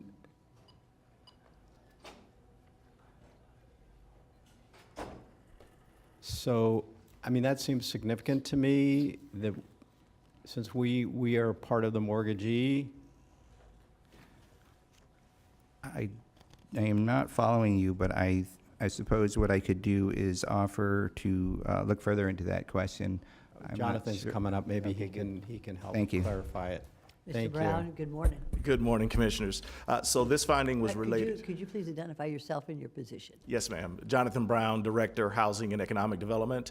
This particular finding was related to the annual resident certifications that we should be sending out to all of the just under 1,600 individuals that we're assisting. And what the auditor identified is that, well, there were some annual resident certifications that were not sent. And so I think that what there was sharing is that there's a potential concern that, people have changed, these units have been sold, and what we've conveyed is that we have a recorded mortgage and note. And so if our system isn't updated, if someone's going to sell a property, the title company who's going to be part of that transaction would actually ensure that the county gets its recognition and repayment if the property is going to be sold. Our internal records or internal Excel sheet did not necessarily reflect those 17% of those units. Okay. But we didn't lose anything again, because again, the title company is the last part of that process. Okay. Because we record mortgages, notes, and we record deed restrictions on properties. Okay, I thought the clerk's office has, you can set yourself up to get an alert for them. Have you talked to them about maybe using that system to help keep you guys notified of what's going on? I haven't. I'll chat with them. I know we get notifications with regards to list pendences and foreclosure notices from the attorney's office. So I'll check with the clerk's office on the other notification. I know it's something we can do, personally, for our own properties, to keep ourselves aware if anybody was trying to make any change to the title. Okay. And so maybe that would be also another tool. Yes, to sir. help. I'll look into that. Okay. Thank you. Can All I right. hear from the clerk's office, please? That's correct. We do have that available for use. Thank you. Oh, We'll that look was into that. used, of course. Yes, Or ma'am. not. We're not using that, but we'll have the conversations with the clerk's office about that system. Is that system currently in place today, or, yes, it is in place, but you have not used it? We have not used it. No. And is there a reason that you have not used it up to now? I wasn't aware of it until Commissioner just mentioned it. Well, thank you, Commissioner Weiss. It's something that really every property owner in Palm Beach County should take advantage of, because it's a great service that they have. Will you let all the commissioners know, Mr. Brown, that you are now using it, that process, and that it is in place? We will work with the clerk's office so we can institute that on all of the county assistant properties. Right now, that list is about 1,600 properties, so that we've assisted through HED. So we'll work with them and see how that process works for those 1,600 properties. And will you give us all notice, sir, that you're doing it? Yes, ma'am. Thank you, sir. Commissioner Bernard, you're recognized. Thank you very much, Madam Mayor. Jonathan, so the 1,600 mortgages, do you audit every one of them every year, or how does that work? So what we were doing was trying to send them out all at one time a year. So you're looking at approximately 1,600 notices. What we did was adjust our process, and then we'll send them notices out on a monthly basis based on their monthly anniversary date, if I can use that. That process makes it easier, and now we're at a place where we are a little bit more stable in the staff that we have handling that process. Okay, and so I guess what you could do is with the 1,600, you can just, tie it with the clerk of court, so in that way you would know exactly if the ownership is changed from the regular mortgage to a new borrower. Is that correct? Yes, sir. Yes, sir. It'll help us too, because in some cases, people may get married, so their names may change. It'll at least ensure we're notified of those changes and that our mortgages will appropriately reflect those if we have to modify those mortgages. Now, what happens when the titles change from the county's loan? How does that work if they change the ownership while they have a loan with us? Then we'll get paid back off at closing from whichever title company is handling the closing. And let's just say maybe it's a cash transaction, they don't use a closing. Our lien position is still there. So if another individual purchases that property, the county can then foreclose on them or collect its dollars, because that's why you do a title search before you purchase, so you can make sure that all liens are handled. So our lien position would be protected. Now, what about if there's a quitclaim deed where there's no title search? So, because then there wouldn't be any satisfaction. So how would you handle that? Again, because our lien position would still be there. So even if I quitclaim deed of the property from me to someone else, it doesn't remove the county's lien or the county's deed restriction that's currently on the property. But the only way that gets removed is if it's satisfied or through a foreclosure process. But what if the new person who's now titled, it doesn't meet the potential workforce housing requirement or affordable housing requirement? How would you work that out? They will be responsible to repay the county. Okay. But I'm sorry. Go ahead. It's amazing. So we could give advantage to one person, and then they could sell to someone else, and we, up to now, because we're going to remediate this, we would not know if that second purchaser qualifies for that type of mortgage relief that the county is giving. Is that correct? Not correct, Mayor, and that's Good. why Okay. one of the things you won't see in the report is that there was an incident where property was sold and the county wasn't repaid. Because again, we have processes in place to ensure that you have recorded mortgages, notes, and a recorded deed restriction. So that will not happen. No, ma'am. And now, again, let me rephrase that. Is it possible that someone who doesn't do their due diligence, doesn't do a title search, want to be a cash buyer, could they just go in and do that? Sure. But that doesn't replace our restriction. They're going to still have to repay the county, or the county would still look at what other legal actions it has because our lien position is secure. Okay. Thank you, sir. Yes, ma'am. One last question. No, Madam go Mayor. right ahead, Mr. Bernard. Commissioner Bernard. Mr. Zamora, regarding, I guess you issued the corrective action for HED, is that correct? So what happens is once we have an audit recommendation and the department notified us that, hey, we've corrected all of the issues identified, we go back out and do a follow-up project to confirm. We get evidence and tests to make sure that the issues that we identified get resolved. And the conditions that cause those are taken care of so they don't keep happening. So we have not done a follow-up yet. We were notified that all of those corrective actions and new measures are put in place, but we have to go out and assign a team and confirm that. It's hard to just, well, we trust that they are. We hope they are because we just want the condition to be corrected. So we will go back out and confirm, and then we issue a memo acknowledging that all items have been closed or corrective action has been taken, but we still have a little more work to do. Either way, if it's a partial completion, we give credit for what's been done, but we also want to confirm, because we're required, audit standards and best practices say you need to follow up on these open items, and so we will go back to verify that. Just one last question. What's the time frame in terms of like the follow-up? Is that varies by department or? It varies based on the timetable that the department gives us. If there are a number of items that take 3 or 4 months or 5 months, we look at when are the majority or most of those completed, and then we say that's a reasonable time. You know, we don't want to spend a year waiting for a PPM to get revised, but if it's a reasonable time, we come back after that happens. So it depends on the individual recommendations. Typically, I'll say an average is 4 to 5 months after the report is issued, the department has made corrective action, and we can come back and verify that. Okay. Thank you very much. Thank you very much, Mr. Brown. If there are no other questions from the commissioners, do we have any cards? Commissioner Weiss. Okay, now we have Commissioner Baxter. Go right ahead. There was another part of the audit, was there not? There are 3 parts, I believe. Yes, there were So 3 are we going items. to handle these separately? If you'd like to, Commissioner, it's up to you. I figured if he did them all, could we do comment cards all at once? Or do you want to Would take you like them to 3 speak after the individually? comment cards, or would you like to say something about the other 2 right now? No, I guess I want to let him speak. I just don't know what would be the most efficient way.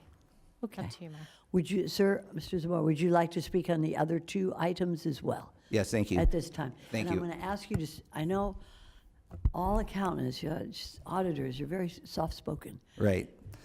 Okay, thank you. The second part of our agenda item is the audit of the Office of Equal Business Opportunity. Correct. And just some background on this particular audit.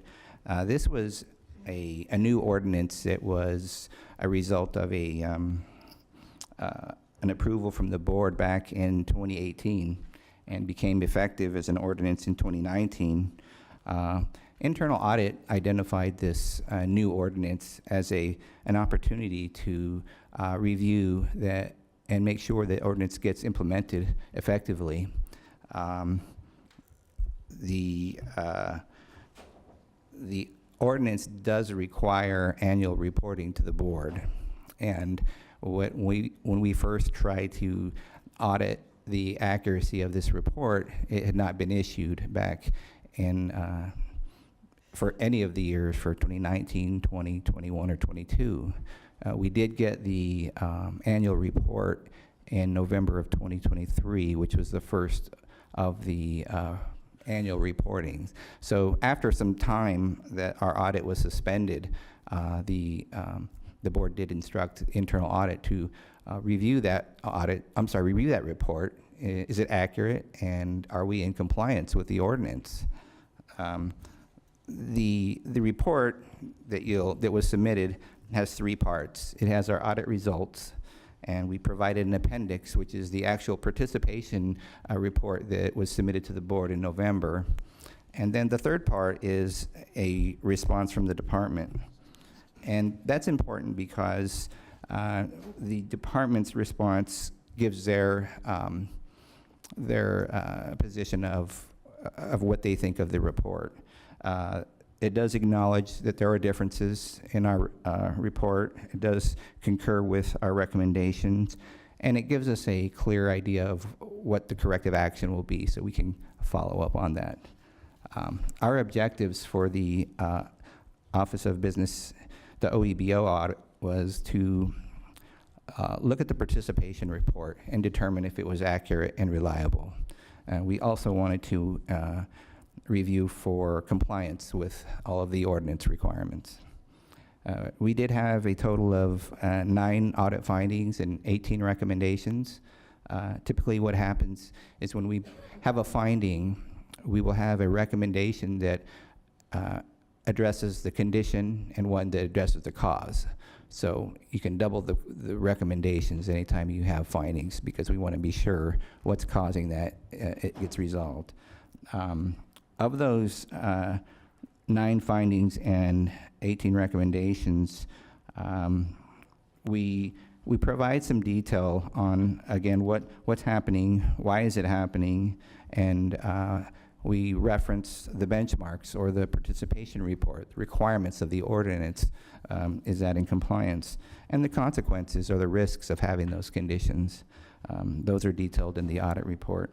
As far as our conclusions, we have 3 potential outcomes when we conclude on an audit. Either there were adequate controls in place, or there were, except for some findings that we've noted, or there were not adequate controls in place. So we make this conclusion each time we do an audit to our objective. Our conclusions for the first objective regarding the accuracy and reliability was the OEBO department director did not ensure controls were in place to oversee an accurate and maintain an accurate and reliable reporting system. As a result of not having adequate controls in place, we were not able to determine if the report was accurate. We're not saying it wasn't, we're just saying we could not determine if it was. The second part of our conclusion was, did the OEBO director implement procedures to ensure compliance with the ordinance? And our conclusion was, did not.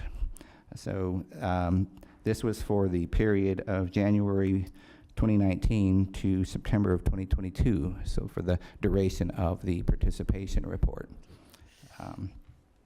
So I'd be happy to answer any I have one questions or question for comments. you, if I could. When you realized that 2019, 2020, 2020 had not been submitted to your office, what, if anything, did you do?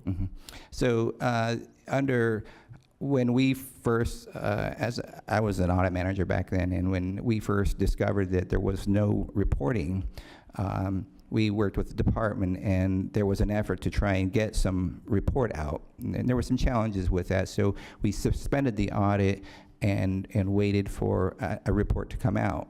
And with the challenges they were having with the system and getting something accurate out, we just kept waiting and suspended the audit until there was something to look at. We finally got something to review in November of 23.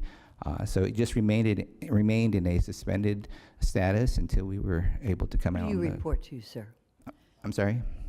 You are, this was 3 years of reports. Correct. That had not been submitted. Correct. For whatever reason. Yes. And you suspended it. And then what, if anything, did you do as a result of those reports not being submitted to your office? So at the time, the decision was made to allow the department to issue their first report, and that we would note it on our audit when we finally conduct an audit.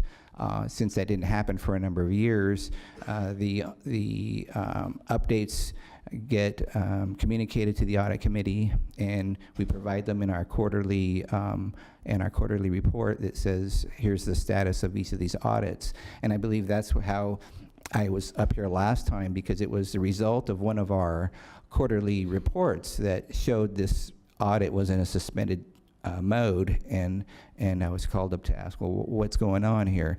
And so we were reporting quarterly the continued suspension. Yes. Commissioner Bernard. Thank you very much, Madam Mayor. Just Mrs. Zamora, when was the first audit due to? When was the first?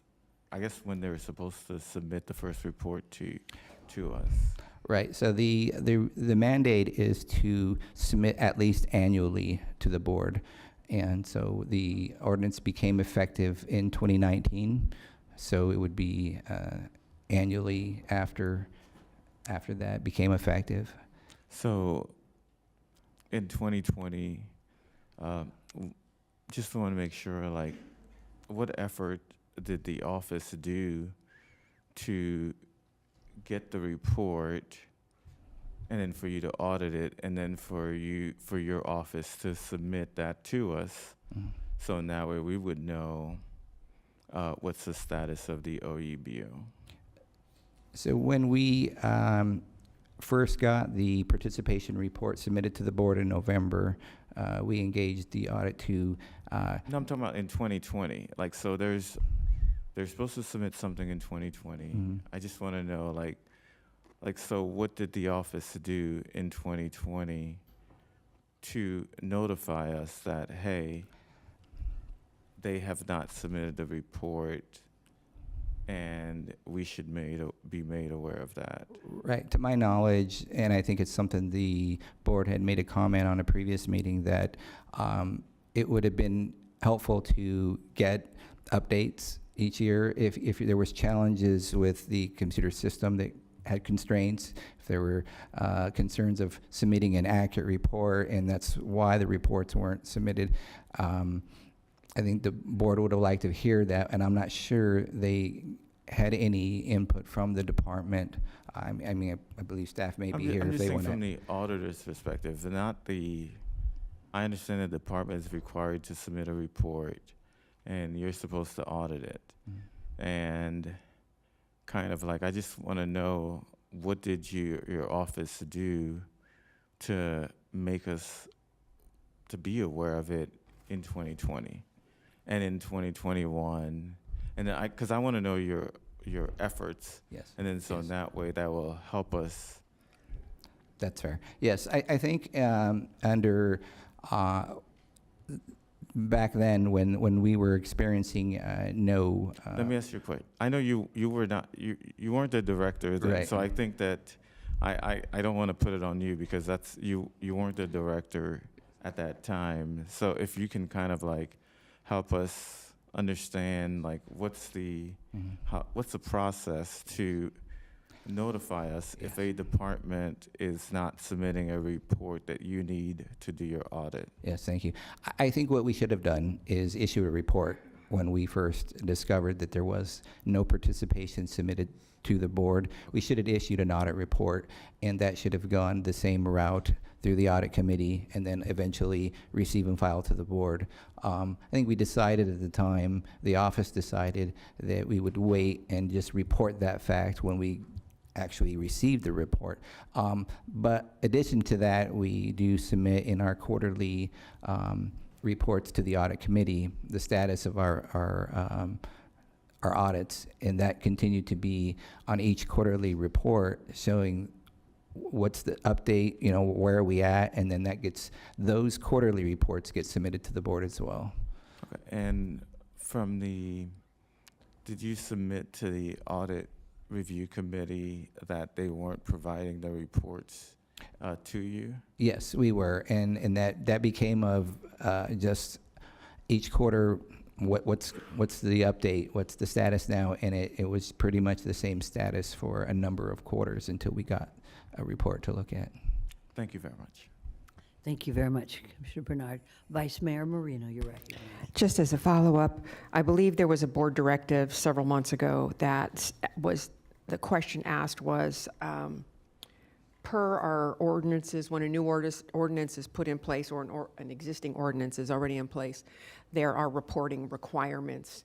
And I think what is lacking is that when an ordinance is put in place, the reporting requirements aren't sent out and said, you need to be receiving a report at X time. And I'm looking at our attorney because I know that Denise had put something together, but at the end of the day, if we have an ordinance and it has a reporting requirement, the people that are to get that report need to know that there's a requirement in the ordinance.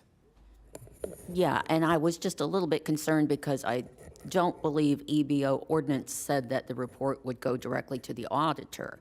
And it may be that the direction of this board is that the auditor needs to look at those reports, you know, the reports of the reports due, and the board would determine from that what they want the auditor to look at, or that they want the auditor to report to the board when something isn't being done. The way it's written right now is that the annual report was to go to the board, and obviously it didn't happen. The annual report was not to go to the auditor, so it had to be something the audit department asked for. So there may be some direction needed from the board to the auditor as to your expectations for reviewing these annual reports or new ordinances, et cetera. So what you're saying is that the auditor would not have known that the report wasn't done? That's correct. The direction should have come from the board? That's correct. Okay. Thank you for clearing that up. I know you want to say something, sir. Go Yes, right ahead. if I could provide just some additional comments Sure, on that. that's why you're here. Anytime we conduct a risk assessment, we identify what are the major risks in the county that the Office of Internal Audit should focus on. And when we identified the new ordinance back in the early part in 2018, 2019, we said this is a new ordinance. That's just the same as any other requirement that has compliance issues. So while the ordinance is written to submit the report to the board, that is something that we could review as a part of our audit. And so compliance is one of the three main areas that we look at. And so when we first identified that as a new ordinance as a result of that risk assessment and said, hey, there's a new ordinance out here, let's review to make sure this gets implemented effectively. And so although it wasn't a report to be issued to the auditors, it was to the board, but we want to make sure that the department was doing an effective implementation. Okay, so what has happened as a result of all of this is something good. And I want to make sure that you, as a checks and balances, independent of any department or the Board of County Commissioners, will review issues that should be audited before they even come here to the board. So we have that extra layer of responsibility for you and protection for those departments who may or may not have submitted reports. Do we need a vote on this to give him that authority or not, Ms. County Attorney? No, I think what I'm hearing from the board is that you're looking for a proactive approach on the part of the auditor. That we understand you weren't here at the time, but that certainly you wouldn't be waiting for 3 years before you brought something to the board's attention. If something's not happening, you would be coming to the board and bringing a timely report. So I think the direction of the board is fine. We're going to be adding to your responsibilities. Do we need a vote on it? No, this is. It's not adding. This is the responsibility of the auditor. There's nobody more important to the integrity of this process than an internal auditor. So we want to make sure that from this day forward, that you review these, either the omissions or commissions of reports coming in from departments into the board. Do we need to do anything else on this before? I'm going to turn to Commissioner Baxter because she brought it up, but I'm looking at legally for this process. No, I think we're very clear. This is just as the board being the supervisory body that the auditor reports directly to, the board is giving instructions that they want to be timely informed of omissions or commissions, and that they just want the auditor to be proactive. Very good, thank you. Vice Mayor Marino. As a follow-up then, the board directive of what reports are due can be then sent to the auditor, so he will have that information. Okay, thank you very much. Okay. I know we have, does anybody else wish to speak on this item number 2, the OEBO? Madam Commissioner Mayor. Bernard. Thank you very much.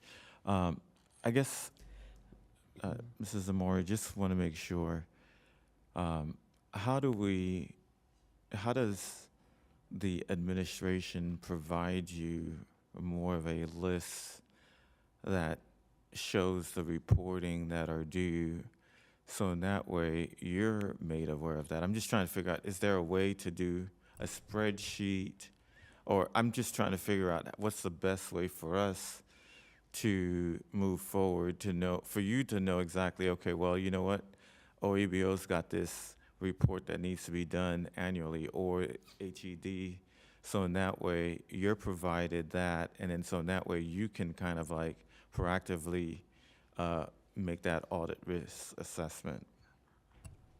Thank you. Let me just interrupt you for just a minute. Ms. Baker.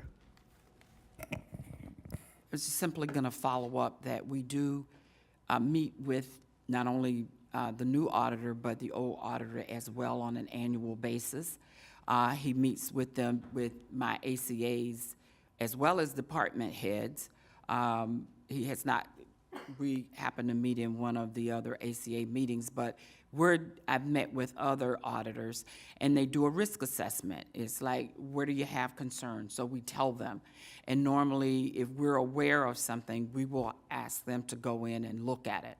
And that's how they develop. They then determine what's high risk, what's moderate, what's low, and then they decide which department, without coming back to us, that they're going to audit. That goes to his audit committee, it's my understanding, and then they approve their plan for the year. And what we attempt to do when we're doing this is make sure that the internal auditor, the external auditor, as well as the IG, that we don't have them all in one department at the same time. And so we try to coordinate those particular efforts. Thank you, Ms. Baker.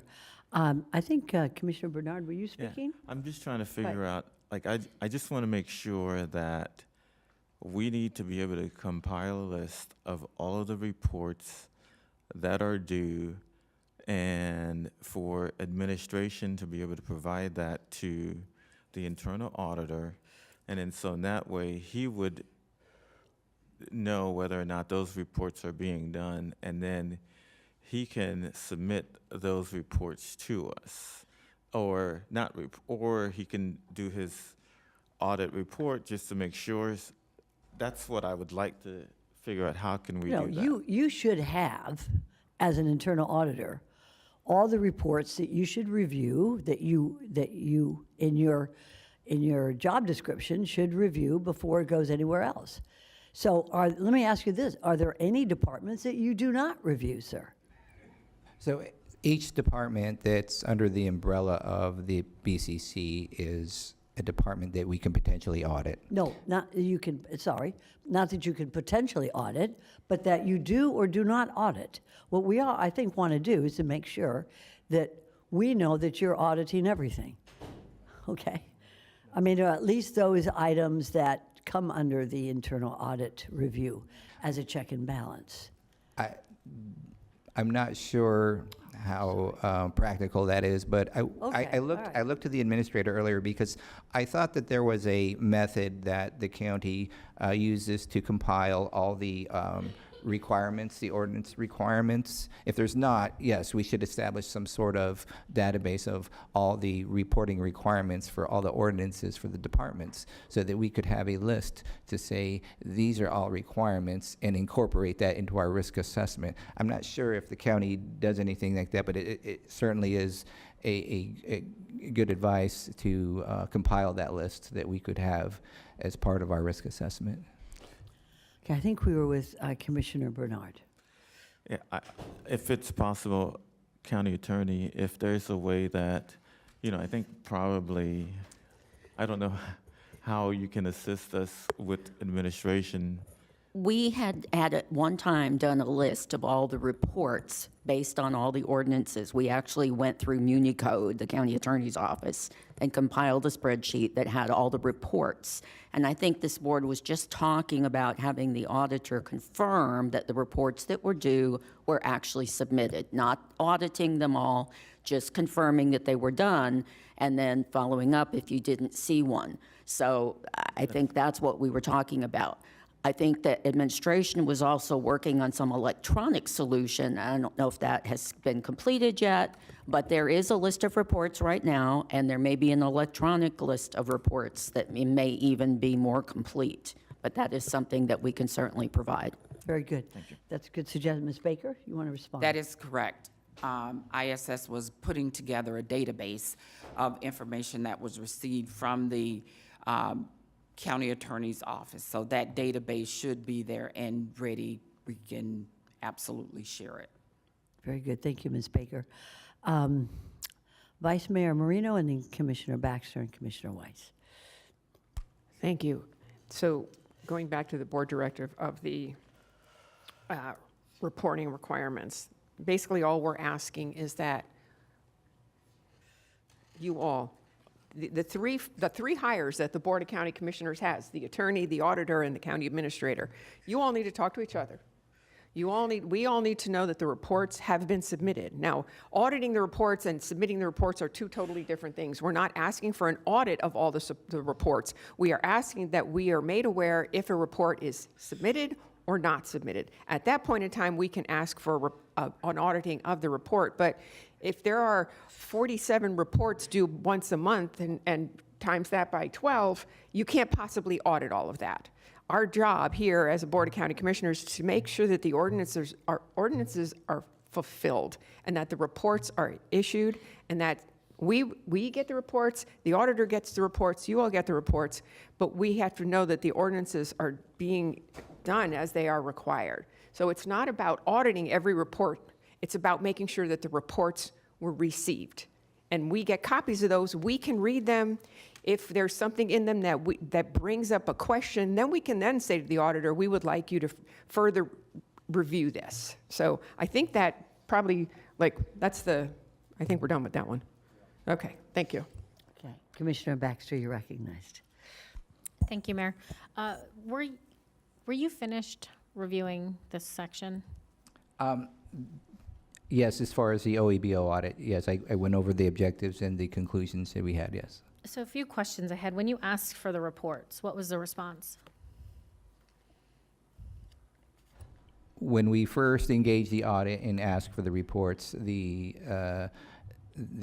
department communicated the challenges in the circumstances that are leading to not being able to provide a report, which included a system that had some constraints, and so we were just given that communication that, hey, we don't have one yet, and here's why. So, what were some of those challenges and circumstances? One of the, and I think staff could probably better speak to this, but the system, the reporting system that they were using to compile the information had some constraints that didn't allow them to compile a report. And this was mentioned prior to you being the auditor? This all happened, yes.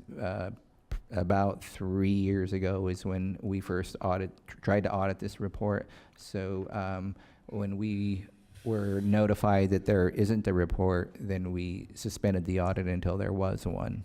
And there was no corrective actions 3 years ago to take if there were constraints to the system?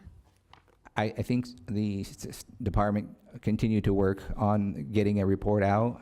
Again, they could probably speak better to why that didn't happen for 4 years, but I think the efforts were to get a report out, and then we finally did get one in November of '23.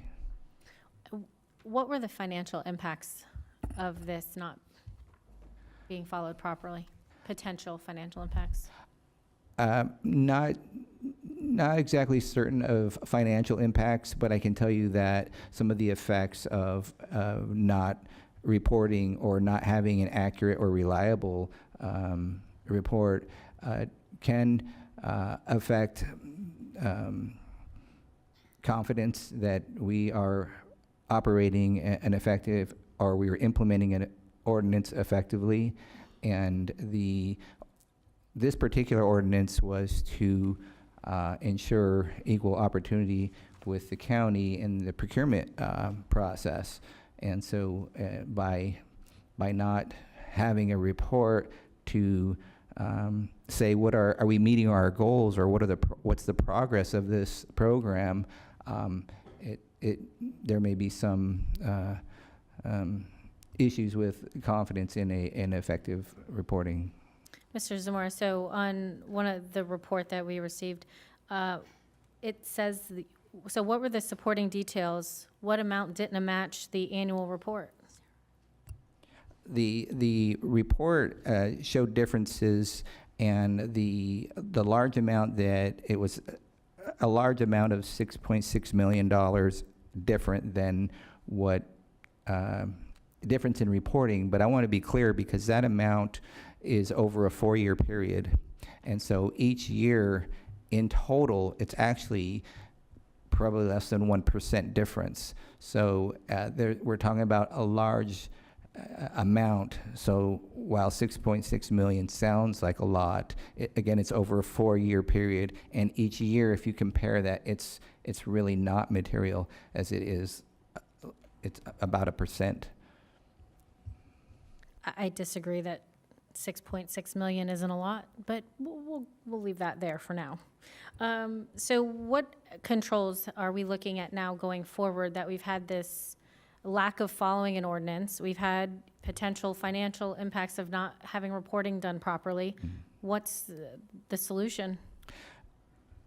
If I could have, I'm sorry, if I could hear from our county attorney on that issue.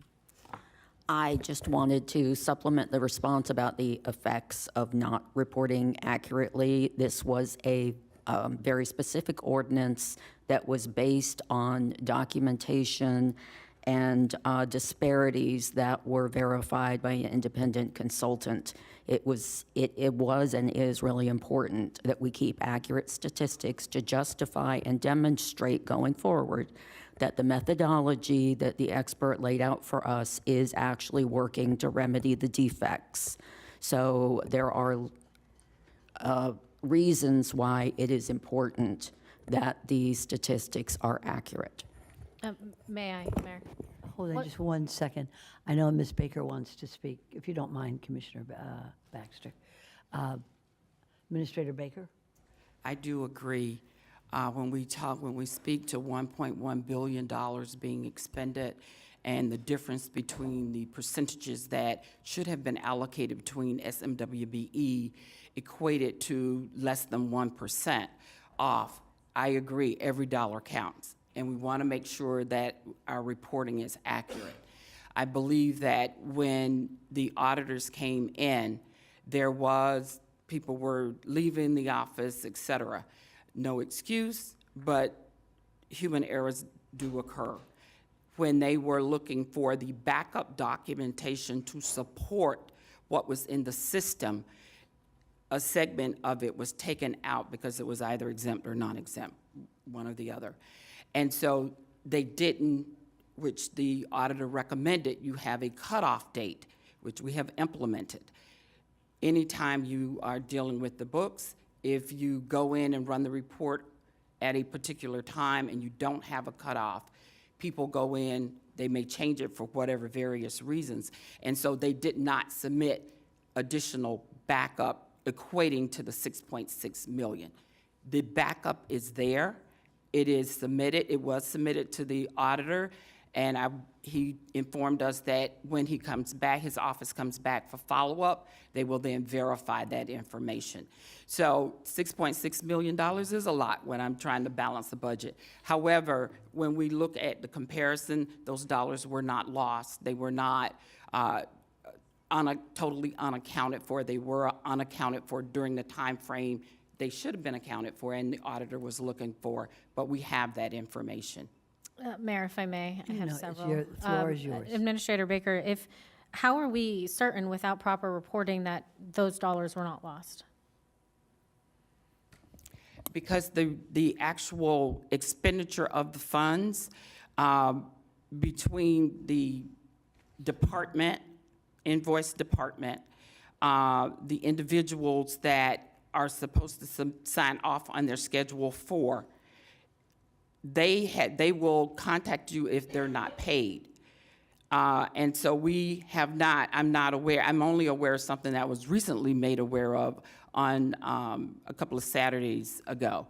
But other than that, I have not heard. And in the past, we actually had some subs that would come forward. They're very hesitant to come forward. When we're looking at the numbers, the department is also responsible when they submit the invoice. If they know in that particular case, there should be an SMWBE attached to the next invoice, then they'll be looking for the Schedule 4. So we are and have accounted for that, where sometimes it's backlogged, that's no excuse, but we're also short-staffed, and that we will be looking at that. We've already put measures in place. I have worked hand in hand with my IT department.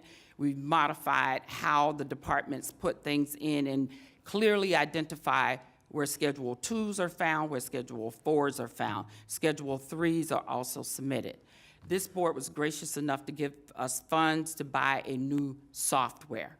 And so that software we actually piggyback off a national contract with that others have used, which is the B2G. And both parties have now signed it. It's coming in.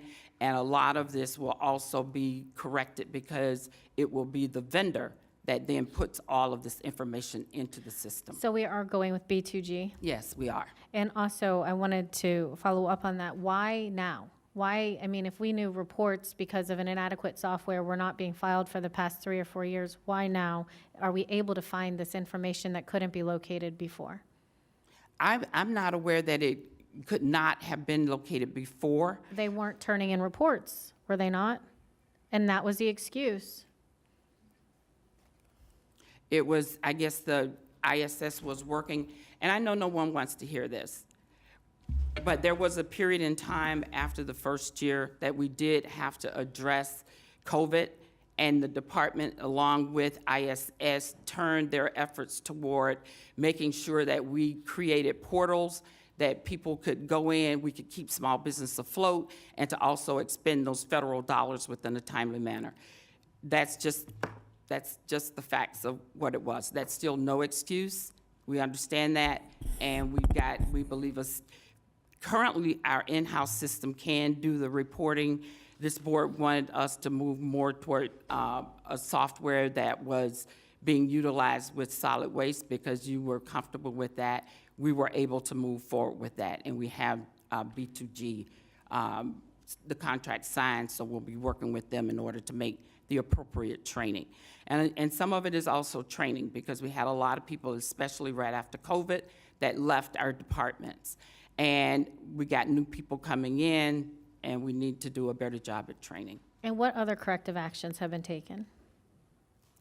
Well, right now, we've actually moved forward with starting to ensure that training is occurring, as I stated, with ISS requiring that schedules be uploaded, and that is one that they don't have a choice. We're gonna make sure that that occurs. They can't move forward. We're also working on reports. I will have assistant county administrators who will be assigned to oversee the department, ensuring that the quarterly reports and the semi-annual report, as well as the annual report, is now verified. I will also be working with OFMB. Mrs. Brown will be working very, very closely. She has also been assigned to be the county's liaison, as I served for almost 15 years, with the internal auditor on all departments. So I have one person to look at when it comes to audits with the departments. Thank you, Administrator. And my next question is for the county attorney. You had said there could be ramifications. What were some of the ramifications if these reports were not done accurately? Well, obviously, I am going to be a little bit cautious responding to you because this could open up areas of interest. So you're saying we could be sued? Yes. Thank you. Anything else, Commissioner Baxter, at this time, or not that you can't I'm speak going to let later? some of my other commissioners. Okay, you got some other questions lights. Take enough time. Thank That's you. very true. Commissioner Weiss, you're recognized. Thank you, Mayor. I'm going to withhold I have questions, but I'm going to withhold those until after I hear from the public on this, because we've got 17 cards. All right, Commissioner Bernard, you're recognized. Just one last question before, I know we have comment cards, so I guess what I'm trying to find out is, are we using the current software or the B2G software? We're using our current software that will produce the results that B2G will produce.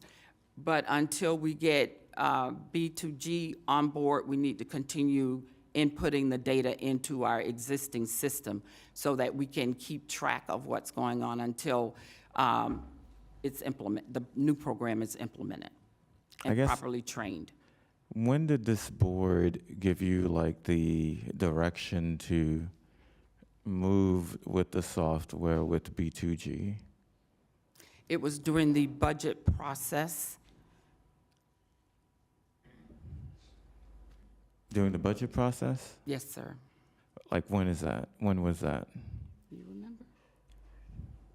May. April, May was when we submitted some. May of this year. So we're in October, and we've given you direction to go with a different software because we have zero trust in the software that you're using. But you're still using your garbage software. That's not providing us the information. I don't understand like how long it's gonna take for you to shift the software, because we've been in Solid Waste Authority, we've had the software for years. And we've given you direction and you're still using this software. Who are you directing that question to, Commissioner? To staff or to no, Ms. Baker? I guess that's my comment. Okay. Sorry. Right, that's up to the world. Let's get That's some okay. comment cards. I'm good. Okay, then we'll hold up. Okay. Commissioner Baxter, did you want to wait till after the comment cards? Yes, Mayor. Thank you. Okay, very good. All right, Commissioner Weiss and Vice Mayor with the time schedule. I know it's a tough job. Someone's got to do it. Okay, we have a number of cards. When we state your name, there'll be 4 names called, 2 in one podium and 2 in the other. If you don't proceed to the podiums when your names are called, you'll be put off to another day. Go ahead, Commissioner Weiss. Thank you. All right, we'll start with Ann McNeil, followed by Ida Baez, followed by Darren Chan and Louis Valderrama. Very good, ma'am. Good morning, you're recognized. Good morning. My name is Ann McNeil, and my address is 1450 North Mangonia Drive in West Palm Beach. First, I want to just thank all of you, especially Commissioner Baxter, for your interest in this subject. I also want to state that I've been in the construction industry now as the first Black female contractor in our state of Florida, operating at the level that we do, over 45 years, born and raised here in this county. And for many years, I've had to drive out of the county in order to work. And recently, in the last few years, I've been able to work here. So everything that you're discussing today, I think is what they say, all things do work together for good. And I believe that in this business, and what you're doing is going to help support increasing Black, minority, women-owned participation for the county. But on behalf of the National Association of Black Women in Construction, which I'm the founder, I just wanted to come and give a vote of support to Tanya Davis Johnson and her office and all that they've done. I sat on that board for many years, and I do know a little bit about the subject in that a period of time when I sat on the board for the Small Business Office, we did have issues with software, with the programs that we're currently discussing. And I'm no longer on that board. I just wanted to just mention that this day is necessary in preparation also as we get ready for the disparity study that's coming up. So I just wanted to just give a vote of support on our behalf for what you're doing and also for her and her office. Thank you so very much. Thank you very much, ma'am. Sir, you're recognized. State your name. Good morning. My name is Louis Valderrama with Anatom Construction. I'm considered a small certified small business with opportunity of equal business opportunity. I'm sorry, Office of Equal Business Opportunity, OEBO. I've been certified for over a decade, and as a small business in construction, it's been an integral part of our business. Truth be told, in the first years of certification, I was not aware as all of the support and contribution that they actually have. In the last 4 years, I've actually been a very big advocate. 1, 2, anything that they do, I would support, because a lot of my growth in the last 4 or 5 years has been because of them. 33% of this year's revenue has come from the support of a lot of the work that they have done in the past, and I think it's very important to recognize that. I'm not too sure about the audit and the type of rigorous, thorough reports that they're required, but I do know from where I stand that it is a rigorous progress on our end, and we are to submit a lot of information, and there's a lot of communication that goes back and forth within that. So although the reporting is not there, I'm sure that they will come through, and however we could do to support that, we'll be there to support them. All right, thank you. Thank you, sir. Ma'am, state your name. You're recognized. Good morning. Thank you for having me. My name is Ida Baez. I am one of the owners for Accord Engineering, a 3-year engineering firm. When we started our company, we were suggested that we should become SBE certified, being that we're a small minority women-owned business. We reached out to the office of OEBO, and they were very supportive. It's a rigorous process. So standing here today, listening to the logistical process between the department and the commissioner's office and the county, I understand that's a little bit, part of the business, but I'm here to testify that their efforts to bring a company such as ours is only 3 years old, and thus far we have already been sitting in 2 county projects. It's increased our people are aware of who we are, even though we were only 3 years old, and we're growing exponentially because of that certification, because bigger companies come to us, put us in their projects without really knowing us as an engineer or as a company. And now that we have been in projects for the county, and we have stepped up, we've shown good work, our opportunities have grown exponentially. So that's due to the efforts that the office has put in the county, serving the county and small businesses such as ours. So I just wanted to testify about that and let you know that they're doing a great job from that end. And let's work together, and you guys can figure that out. Okay, thank you very much, ma'am. Sir, Come state your name, you're recognized. Mayor, Board of Commissioners, thank you very much to the opportunity to address you. My name is Darren Chan. I'm a co-owner of a small minority business. We've been established here for going on 6 years in Palm Beach County. We've been certified with the county for the last 2 years, and what I would like to, my testament today is to communicate my appreciation, but not only that, to highlight the impact that the OEBO has made for my company. In the last 2 years, we've had the opportunity, and I think that key word as a small business, which reflects on the office, is just the opportunity to participate in 4 bids. And out of the 4, we've become one of the secondary suppliers to them. So that just highlights on the actual opportunity. One of the things that has actually gone on in your discussion was the rigorous oversight that you've done for the office.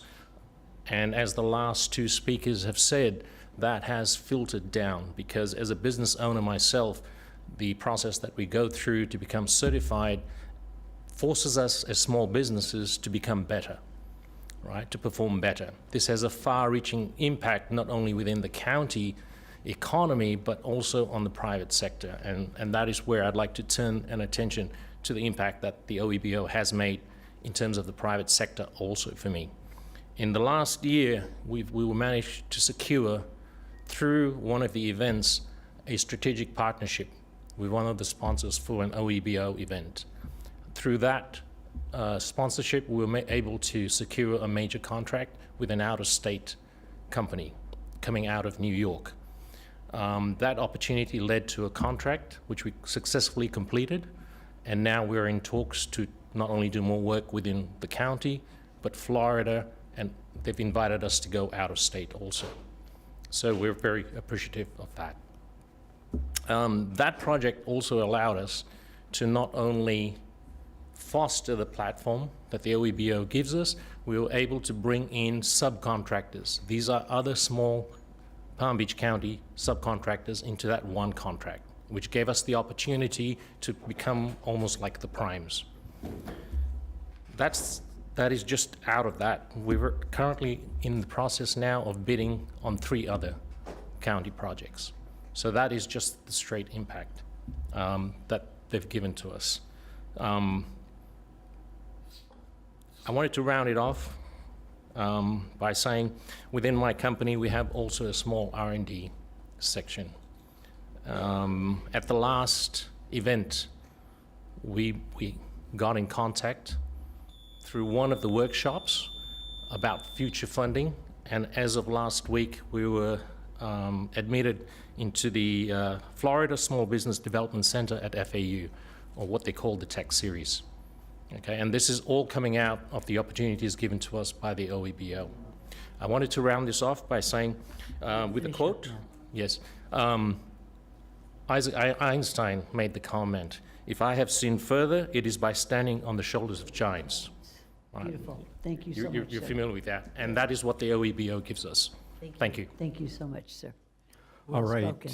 Commissioner Weiss, 4 names. We will have Tom, and I apologize if I slaughter this, but looks like it's Jacobson, Ramona Ray, Dwayne Randolph, and Margaret Gauchelin. I don't see 2 folks over here, but I think I will soon. Very good, sir. State your name, you're recognized. Good morning, Tom Jacobison. Sorry. No, it's fine. 436 Cresta Circle, West Palm Beach. I am not a minority or small business enterprise.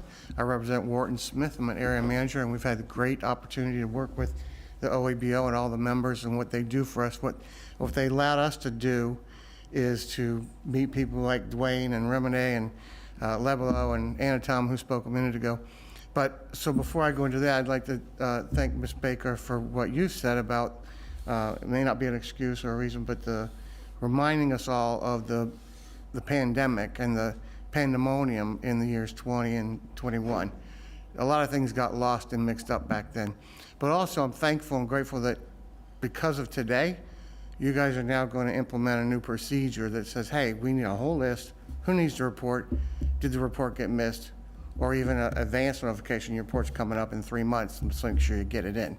So there's those things that are coming out of this today, but essentially I really just want to say that the OEBO department, and I've been working with them for 6 years now, they've given us a great, as a prime contractor, a great opportunity to meet other contractors and bring them into what we do, and they give us advantages. They help us see things in a different light too. So it's not just primes bringing in SBEs, but they have their all the things that they've done in their history that bring great value to what the construction companies do and the engineering companies do and all the others that the OEBL sponsors. So with that said, I'd just like to say that I think Tanya Davis Johnson and her team are doing a great job, and we should recognize that and then just go forward with making a few things better. Thank you very much for that, sir. Ma'am, good morning. You're recognized. State your name. Good morning. Thank you. My name is Margaret Gashelin, residing at 800 Northwest 169th Street, Miami Gardens. I am here to show my support for the OEBO and all of the opportunities that it does provide for general contractors like myself. I am a first-generation general contractor and small business owner. And while I don't have the benefit of generations that came before me doing the work that I do have the benefit of organizations such as the OEBO that affords us the opportunity to participate and be at the table and be a part of the growth in the construction industry. The work that they are doing is work that is very much so needed for organizations and companies like myself who are seeking opportunities to participate. We have the opportunities to grow our communities, small businesses, and create jobs. And I want to show our support for offices like the OEBO that allow small businesses to take part in large projects that we may not otherwise be afforded the opportunity to. So while I know that there is progress being made, there is still work to be done, but we must not delay in our support for the organizations such as these that allow us to continue to grow as small businesses, that allow us to give back to our communities and create jobs. So we ask that you will continue to support, just as you have, the Office of the OEBO and organizations that continue to do the work for minorities in construction, for small businesses in the construction industry and small businesses in all industries. So I thank you again for your support, and I encourage you to continue to extend that support to our organizations as well. Excellent. Thank you so much, ma'am. Good morning. State your name. Good morning. I'm Remine Ray. I'm one of the principals of Randolph Construction Group. Thank you all so much for this opportunity for us to speak. My introduction into the construction industry was years ago, and one of my first events I was able to attend was the Matchmakers event, which I thought was very beneficial, especially somebody new into the industry those many years ago. I had the privilege of meeting Tanya Davis Johnson along with Alan and along with Deidre Kyle, who's our specialist. What they promised then is what they're doing even today, and they promise to be a support as they engage, and along the way they have definitely been that. All of the comments that were made I can echo, and I just jot down just a couple of things. There's good in this program. There's great in this program. There are useful components in the program that are assisting small minority women-owned businesses. They've been a resource, an advocate, an information center, and also a roadmap to us. So I'm just thankful. OEBO program, I can say definitely has not only been a tool for success for us, but a tool for sustainability. Thank you all. Thank you so much also for your business. Good morning, sir. State your name. Yes, good morning. My name is Dwayne Randolph with Randolph Construction Group. And I want to kind of tailor my comments this morning surrounding, if you will, my personal journey. You know, as a general contractor, I've been in business now 27 years. And I can remember back in late 1999, early 2000s, as we were starting out. At that time, I believe the program was under a different name at that time. And we were, you know, coming into, you know, this industry with the thought of, you know, hey, you know, there's an opportunity over here that we can now partner with a lot of the prime CMs on those. And we did that. We had some success, both getting projects and some without getting projects. But for the ones of the projects that we did get, during that time, the program had no teeth in it at all. And it was in a situation where we were fighting for our lives month to month, trying to get paid from the CMs, the CM prime contractors. And you know, I just got a bit discouraged during that time, and I walked away from the program, and I said, you know, this is not even worth it, the fight here. And some years later, the program was changed to OEBO, and Tanya Davis Johnson took over. And she would literally call me every 2 weeks. Mr. Randolph, are you going to bid? Mr. Randolph, are you, joining in on any of these major projects that we have going? Are you participating? And I shared with her at that particular moment in time, and I said, Tanya, let me explain to you my experience and what I had when I went through in the early 2000s with this program. And I explained that to her in greater detail. And her response to me was, I can assure you that you will not have that same experience under this program with my leadership. And she still continued to call, and it took me a while to get back to the place where I actually came back and started doing work. We actually started bidding. We started doing some partnerships, if you will, again. And the few times that we have had problems going forward, there's never been a time that I have not called their office and they didn't deliver or get on the prime contractor and say, listen, you're not going to do that this way. Because they were, trying to find every other reasons as to why we weren't getting the work or why we couldn't do the work, if you will.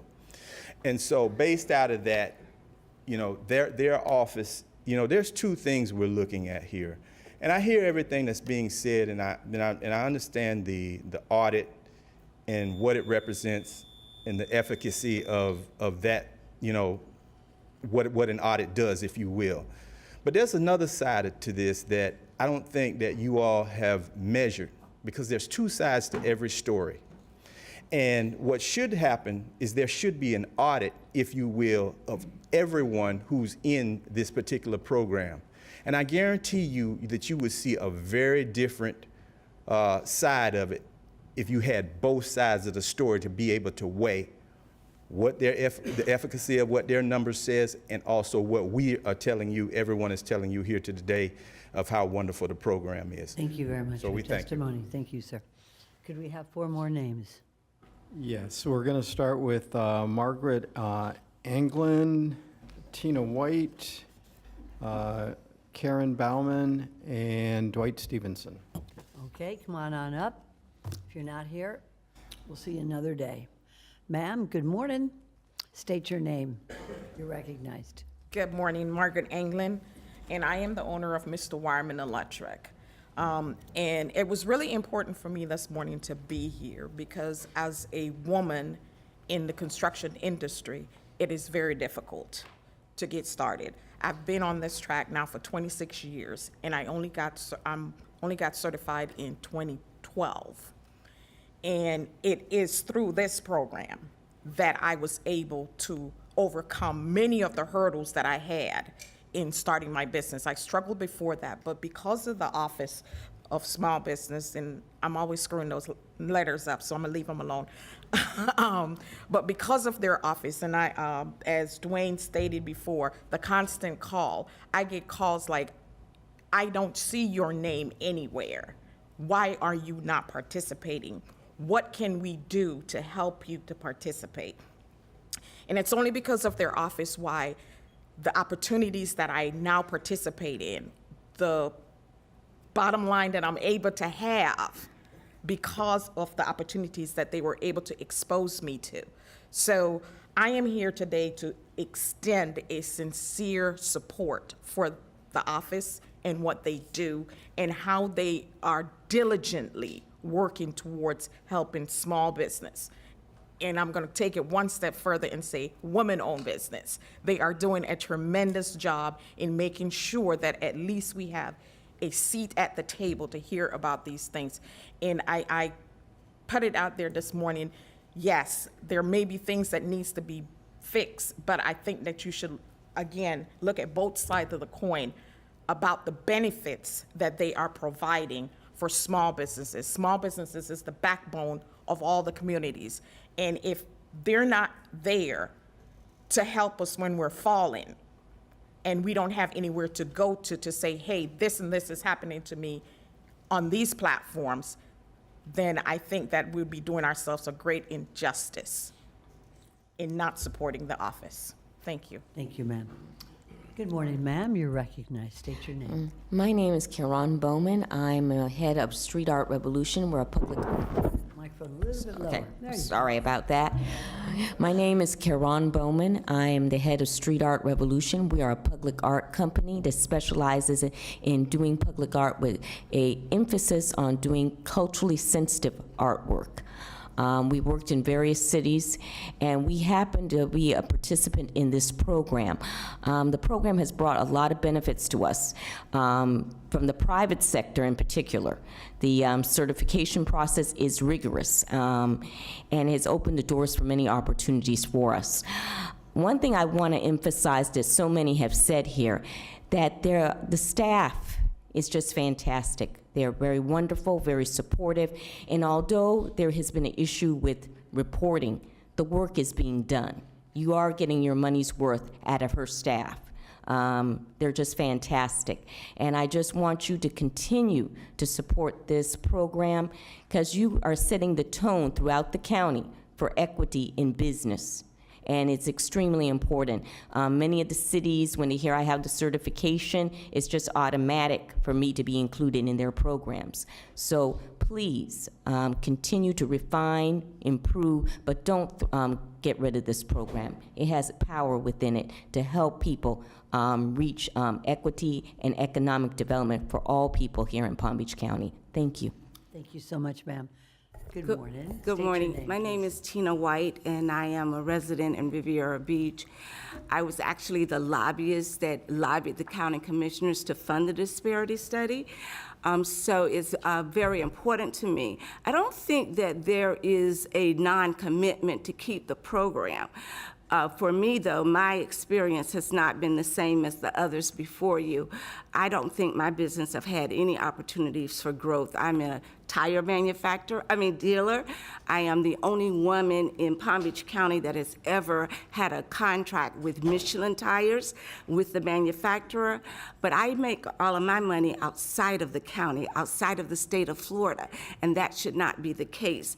I have been at about $100,000 in tire business with the county for the last 5 years, but the county spends over $1 million or more for tires. I don't get any calls that say, hey, are you going to bid? I don't get any calls that say these contracts are coming up. So in terms of my experience on a commodity side, I don't find that the office has been successful in helping me to grow my business. I don't think they understand my business model, and I don't think they understand how to debundle the tire contracts. And that is also the same thing with Palmtran. I sell to the MARTA in Atlanta, their buses, but I don't sell to Palm Beach County buses. So there's something fundamentally concerning for me. I'm also sell the EV chargers and do the installation of the EV chargers. I don't get any support. I don't get any forecasting. I don't get the calls. When my certification actually was first submitted, I was the first one to submit in January of 2019. It was denied. I had to appeal it through the law office here of the county because they said, well, you're a broker, you're not a tire dealer, even though I had an executed contract with Michelin. And so it took the law office to explain what that means. So I don't think that the office, in terms of what I do, I can only speak from my personal experience, understand the business world as it relates to tires and EV chargers. And so I don't know how many other people may have had that experience and just walk away. I've literally walked away for about 3 years because I was just too frustrated. And why should I keep fighting, trying to do business in the county I live and work in, and I'm a homestead taxpayer for 20 years. I've just taken my business to other states that have welcomed me, and their offices understand how to help my business grow. Thank you so much. So that's my story. I want the program to continue. It's an important program, and I don't think the commissioners are just trying to decide whether to keep the program, but I don't get the help I need. Would you mind staying afterwards, and maybe we can put you in contact with the Oh, I office so they have can- their contact. I speak to them regularly. It's not a lack of not contacting. We need those Michelin tires, we need those EV Yeah, I chargers speak to as them well. very regularly. I'll And look into it with thank you, I appreciate it. Make sure, okay, we have your contact. Thank you, ma'am. Sir, you're recognized. State your name. Hello, everyone. I'm Dwight Stevenson. I live at 4785 Tree Fern Drive, Delray Beach. A little bit more about myself and my company and stuff. We've been in business for 32 years. We employ like a little bit less than 50 people. We're general contractors. We've been doing work with a lot of the individuals in the room here and stuff, and we just finished up Grand Canyon Library there. It was a $24 million project, and we finished it up successfully and stuff. We're very proud of that. And some of the team members on that job was Randolph, a Total Construction Solution was on that, but then Randolph as well as TCS, we did another project together, which was the Homeless Resource Center. It's something that we're very, very proud of. We've been able to grow our company, and the Office of has been very, very supportive, the Minority Office, and Ms. Johnson in particular, as well as Ms. Deidre and other people in that office. But without them bringing us together on relationships, it just made it easier for us and stuff. So we like to see them continue. They've been great, and we appreciate it. Thank you very much. Thank you very much, sir. Commissioner Bernard. Yes, Mr. Stevenson, I was told that you're like a Chiefs fan. Chief? Kansas City? We talking Kansas No, City? I'm a Miami Dolphin fan, and always will be a Miami Dolphin fan. And I hope I'm amongst some Miami Dolphin fans in here. Go Dolphins. Thank you. Listen, if you were a Dolphin player, we certainly could use some help today. Okay? I don't want to speak badly about anybody on the team, but we could use you. I appreciate Okay. it. Thank you, sir. Commissioner Baxter, you're recognized. My question was for Mr. Stevenson. Sir, come on up again, please. Yes, ma'am. Hi, thank you Hi. for being here today. Just a Thank quick question. How did you find out this was coming up on the agenda? You know, just trying to keep my ear to the ground, but I think a friend of mine told me about it. And so we wanted to come down and support it. This program is very, very important to the minority community. And so we want to protect it and keep it going and everything. So I did find out from a friend. Yes. Absolutely understand that. Would you be willing to share your friend's name? All right. Thank you, Yeah, Mr. Brown Stevenson. Electrical Solution. Okay. She's a great partner in the industry for us and stuff. Thank you. Okay, next is Dinah Stevenson, Ryan Dobson, Randy Lobolo, and Bruce Lewis. Are those the last four, Commissioner? Got White? one more. Okay, he's going to call five. He's going to call one more. Keena Brown. will be Okay, the last very one. good. Okay, we got the clock taken care of by Commissioner. Very good. All right. Good morning. You're recognized. State your I name. think it's almost afternoon, but Don't nice even to go be there. here. Right. So, I'm Dinah Stevenson, co-founder of D. Stevenson Construction. We've been around, he said 32 years, but almost 33 years. You know, the programs like the Office of Equal Business Opportunity has tremendously helped us because as we started out, we were very small, but these programs helped us to continue to get work, continue to build, and so we were able to now be, you know, we're not a large contractor, but we're good-sized contractors. So I think I'm just so appreciative of what these programs have done, and I'm here to say we're all in, we're supporting the programs and what they do. So thank you very much. Thank you, ma'am. Sir, state your name. You're recognized. Good morning, Mayor and Commissioners. My name is Ryan Dobson. I am the owner of TSC, a small general contractor, and I've been operating in Palm Beach County for over 10 years. I became certified in 2018. And since then, we have experienced significant growth in terms of employees, number of projects we undertake, and the size of those projects. And currently, we are partnered over 6 county projects, 2 of them which we recently completed with Mr. Miami Dolphins, D. Stevenson, the Canyon Branch Library located in Boynton Beach, and the Homeless Resource Center located on Lake Worth, and some of you guys saw at that ribbon cutting. The guidance we've received from the OEBO has been invaluable, and we look forward to continuing our support for Ms. Davis-Johnson, Ms. Kyle, and the entire OEBO staff. Thank you for your time and your consideration. Thank you very much, sir. Ma'am, state your name. You're recognized. Keena Brown with Brown Electrical Solutions. Oh, my husband.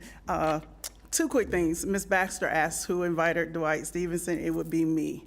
We're electrical contractors, subcontractors, and the staff there, I must apologize for my annoyance. I call every day. Literally, if I miss a day, it's the next day, because we're eager to continue to grow our company as a subcontractor. I sometimes feel as though the program is tiered more towards the primes. I love you guys, but I tell them that I want to see more of an active role for subcontractors, and I don't want to see this program go away. So I was phone calling and nagging different people. The program itself, if you listen to the mission statement, it says, the mission of the Palm Beach County Office of Equal Business Opportunity is to promote the inclusion of small, minority, and women-owned businesses in the county. Procurement process, and I just want to add, small subcontractors as well. And just to keep in mind, you mentioned, Ms. Baker mentioned that COVID was not relevant. Well, as an excuse, it was not an excuse for business owners. A lot of companies tanked during COVID because they could not come back up, especially when the county's like, hey, the prices are the prices. You may have bid it during COVID. You got to suffer through the project, although everything was inflated. I do think there's always room for improvement. I will say that the auditor brought up some numbers and different things. I know the amount of paperwork we have to sign when committing to a project. That's Schedule 2 is like a contract. I don't know how anything could fall between the crack between the Schedule 2, Schedule 4s, and all the different documents you have to sign. Again, I'm always gonna be candid. I always, like Dwayne Randolph mentioned, an audit to us. We would like to share our stories to you guys or to whomever wants to listen. Sometimes it's hard as a subcontractor because if you get up here, you say the wrong thing about a certain organization or a certain group of people, you can get blackballed in this industry, and that's not what our end goal is. But we do want to see the program continue. We do know there's always room for improvement. Thank you for the new software, and hopefully we'll get started using it. But again, audit us. We're important. We know what we want to see. We know how far the program can go, and we're excited to see what the next couple of years holds for each organization. Thank you. Thank you very much, ma'am. Sir, state your name. You're recognized. Yes, good morning. Bruce Lewis, proud business owner of LB Limited and Associates Public Relations and Communications. Been in business for 34 years here in the county, certified for 30 of those years. I want to try to change the narrative a little bit because being a part of all three disparity studies, I know how important it is to be in compliance, and I know how important it is to you as sitting commissioners to be accountable, and I think that's what you're just trying to get a measure of and kind of tighten up on here today. And more than anything else, measurable outcomes, because that proves what the program is all about. And in the spirit of the small business program, all the work that the small business division has done over the years, 30-something years, as a matter of fact, it's second to none. I can tell you stories, success stories from now until noon, but I don't want to do that. I want to talk a little bit about how important it is to be accountable. I've been on projects, some pretty high-profile projects here in the county: historic courthouse, the convention center, Max Planck, Scripps, the convention center hotel, and currently with the one-penny surtax program management that you have going on with your capital improvement projects.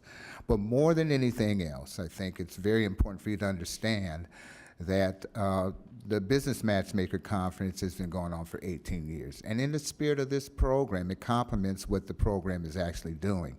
We bring together the Palm Beach partners, which are the Palm Beach County divisions, OEBO, PBI, Palm Tran, Solid Waste Authority, South Florida Water Management District, the School District, TED Center, and the City of West Palm Beach, all in one place to congregate with all these small and larger businesses in the spirit of making deals. And this year in particular, we honored 8 small businesses in various categories for their excellence in government contracting. So there's no doubt in my mind that the program works. I think what we really are saying here today is that we need to tighten up the reporting mechanisms, accountability, and the outcomes that are measurable, both statistically, financially, and humanistically. You're hearing all this, these wonderful stories from people today. And so I stand true testimony and an example. I could probably be the poster boy, if you will, for the program, because I've been very successful with it, but not only that, help to stand up other small businesses by way of co-producing the Palm Beach Business Matchmaker Conference and Expo. And that's my remarks. Thank you. Thank you very much for that, sir. Good morning, sir. State your name. You're recognized. Good morning to all. My name is Randy Levelo. I'm the owner of Levelo Construction, and I've been a resident of Palm Beach County since July 4th, 1999. And I'm here in full support to Ms. Tanya Johnson's and the OEBO program. My first job, second job, third job, fourth job, fifth job was all due to the efforts of the OEBO. When I got here to this country, it took me 2 years, and I knocked on everybody's door, can I get a job? I'm a civil engineer. I work hard. Nope, you can't. You never done it. You're not from here. If it wasn't for this program, companies like mine would not be a success. Started with a pair of shoes. Today, 33 employees, 31 live in Palm Beach County. Due to that, you know, sometimes you get a call in life and says, what is it that you're here for? And I find it myself as, you know, what is it that I want to do? Through this program and their efforts, I found myself creating an organization called the ECOT Level of Pay It Forward organization, where I pay it forward. And that's what I do all day long, which is train small businesses. Through that effort, the company that we selected 2 years ago have received over $4.5 million worth of work, another SBE. The whole program in my company, even though we do run a very large now private sector, our average of small business inclusive of the private program is over 18.5% a year. $6.5 million worth of work to the small businesses within my company itself. These programs work. They give a lot of opportunities to companies like us, to people like us that never had a chance, would never had a chance. The support that they give us is unsurmountable, and I'm pretty sure that large businesses would love us to go away. But we're not gonna go away. We need it. We need these programs for all of us. Again, thank you. Thank you for your support, and we look forward to working with you in making this better program fantastic. We're here for you. Thank you again for the opportunity, and thank you for the Office of Opportunity for giving us the opportunity. Thank you very much, sir. Thank you. We have no further cards, but we do have some non-speaking cards. Yeah, we have some two non-speaking cards, one from Bobby Toney and one from Jeanette Gordon. Both are in support of the program and will be added to the record. Very good. Thank you very much, Commissioner Weiss. Commissioner Woodward, you're recognized. Thank you, Mayor. I just would like to say something I heard over and over again was the rigorous application process that our businesses go through, and how they were all in agreement that the process made them better. And I think that it's important we hold ourselves to the same standard. And it seems like the program has a certain level of success that's reaching into the department, but that's not continuing to us. And part of the audit is to make sure that we are getting the reporting. If there's any inefficiencies, those can be addressed. The ordinance is being followed. That's the important part of having an audit. And I think, you know, we've had a number of discussions on this ordinance, and I think it's made it better. We've made a number of tweaks, including, I mean, recently we, had graduating firms that were, had reached a higher threshold of business, and they were taken off of contracts. We've addressed that. So having these discussions has made this ordinance better. We need to continue to do that. But the rigorous process that the business owners go through is just the start. We have to do the same thing ourselves, which means our reporting, all of what has been discussed, we have to tighten this up. And that was the purpose of the audit. That was the purpose of this discussion. I look forward to hearing how all of these findings have been addressed and that we'll see how it is moving forward. But we can't expect our small business owners to do something that we're not doing ourselves. And I think that this should be a good wake-up call for us, that we can do better, and that we will, and that the public should know that, and that it will also garner more trust in the program for other businesses that are out there, anyone who would look to use what we're doing as an example. We have to tighten this up, and I look forward to hearing in the future how all of this will be addressed. Thank you very much, Commissioner Woodward. Commissioner Baxter? Thank you, Madam Mayor. So, a couple things. In my office, we receive phone calls. I received emails from residents who haven't been as successful in applying to this program, and literally a nightmare for them. So why are we able to sit in a room full of people praising the program and yet not hear from all the people who have a lot of complaints about the process and in being able to get into the program? And the reason I asked why or how someone heard about this being on the agenda was because I wanted to know, how did they hear? So if they're actively in the program, is somebody from the county reaching out and calling them and asking them to come say how amazing it is? Would be a question. And so I'm just curious, because there's a lot of unheard residents that didn't get that same phone call to say, hey, this is on the agenda. I would like you to come speak about your experience with trying to get this certification. And I've had several in my district with that phone call, and we had one here today who literally sells tires.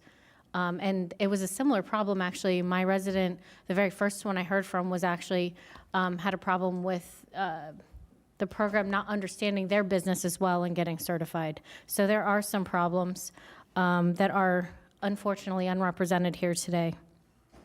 I would like to see that corrected, and I would like to see a less objective process for people getting into that program.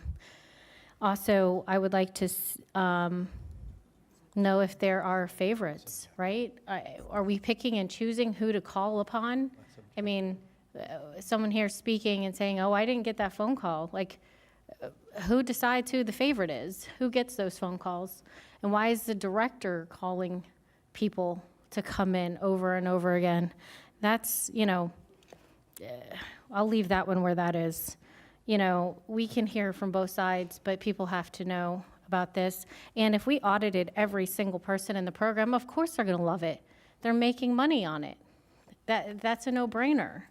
So we need to stay truly well-rounded and well-informed about the issues with the program, not just hearing from the people who are successful in it. So auditing everyone already in the program doesn't seem to make a lot of sense, because it doesn't represent all the people who've had their own problems. So I'm going to leave that where it is, but I do want better reporting. I do want to hear when reports are not being sent in, and I want to get accurate numbers going forward. So thank you.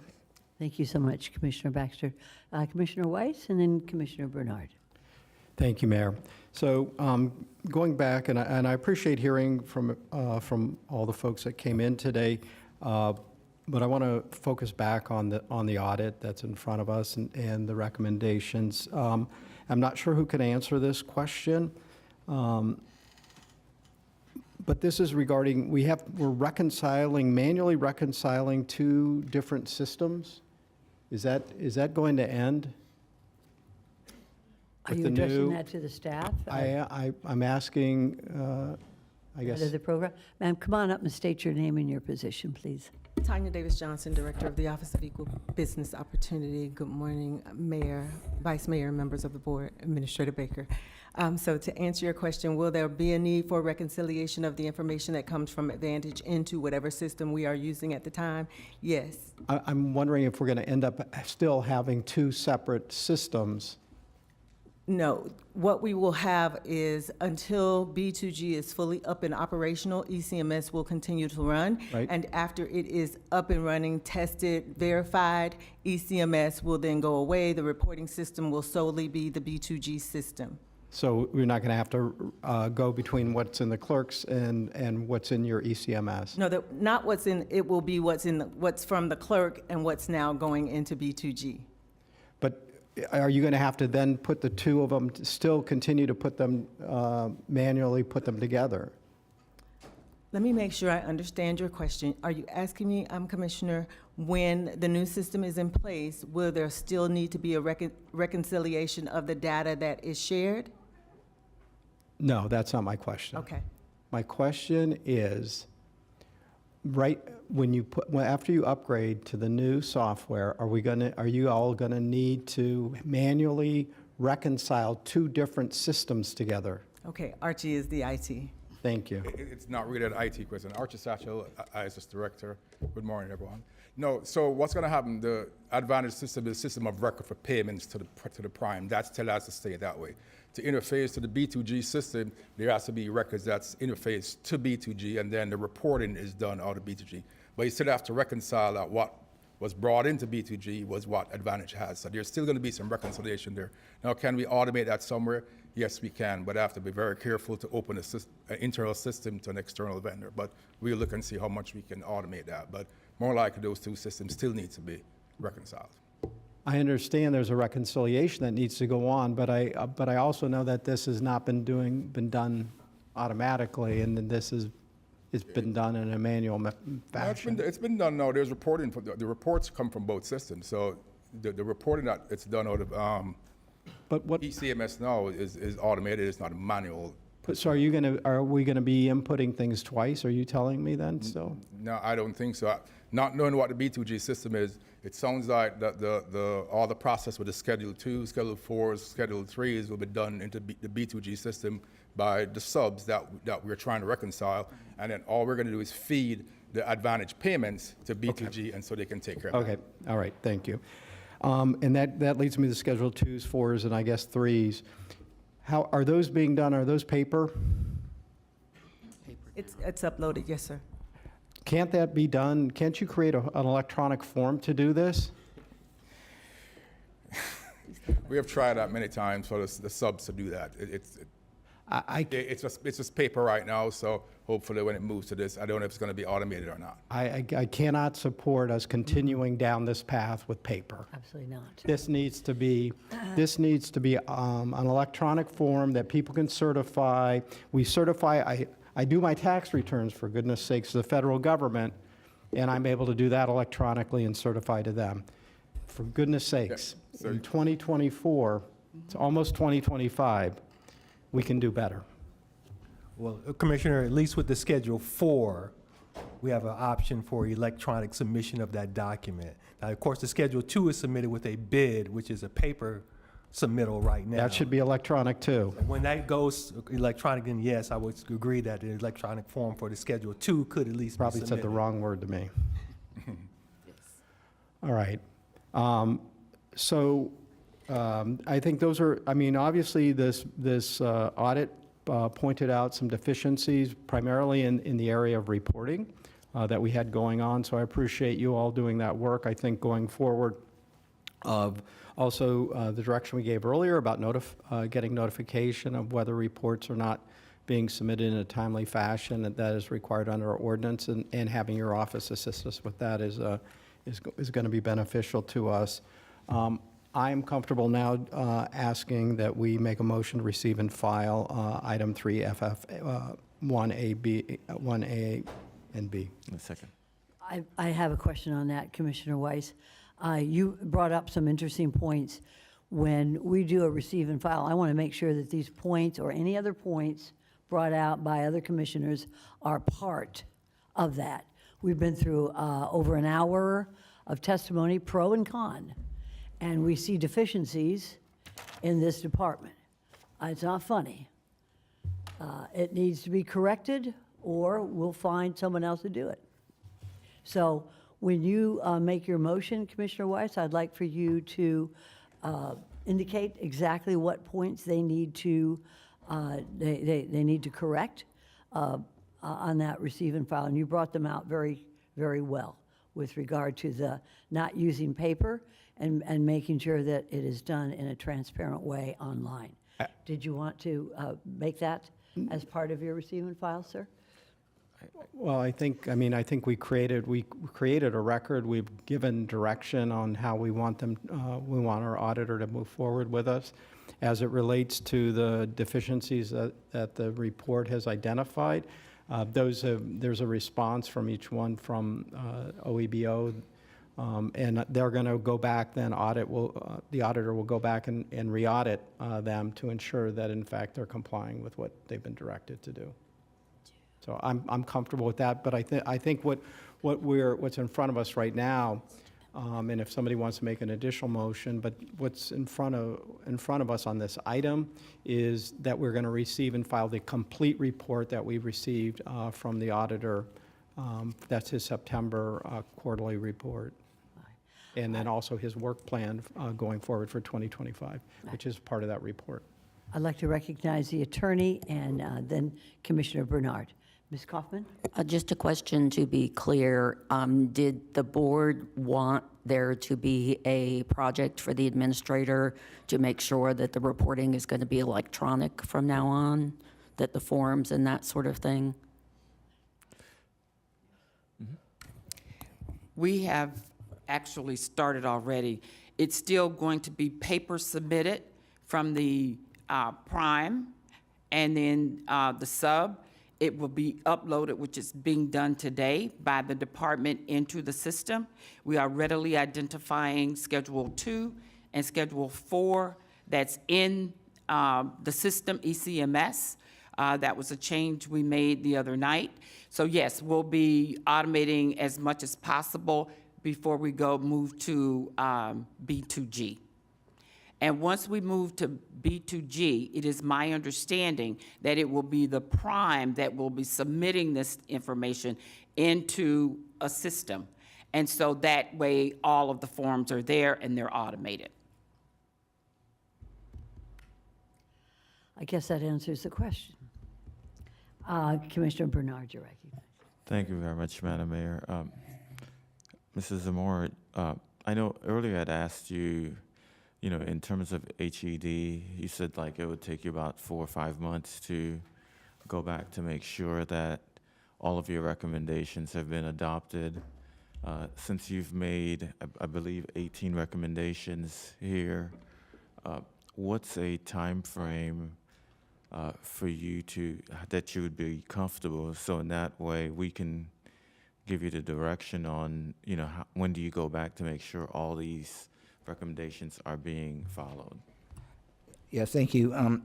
What we normally do is, based on the corrective action plan that the department has provided us in their response, we go back after that. We're anticipating the end of the year because we've been notified that there have been corrective actions for all of our recommendations and it's been implemented. And again, I'm hoping that's the case, but we're going to go back to verify that. So I believe there's some training that still needs to take place that we're anticipating will be done by the end of December. And so the end of the year, beginning of next year is a time frame. Now, again, that's going to be depending on the new system because our first audit was for the time period 2019 to 2022. We're not going to go back and re-audit that. We already know the control deficiencies there.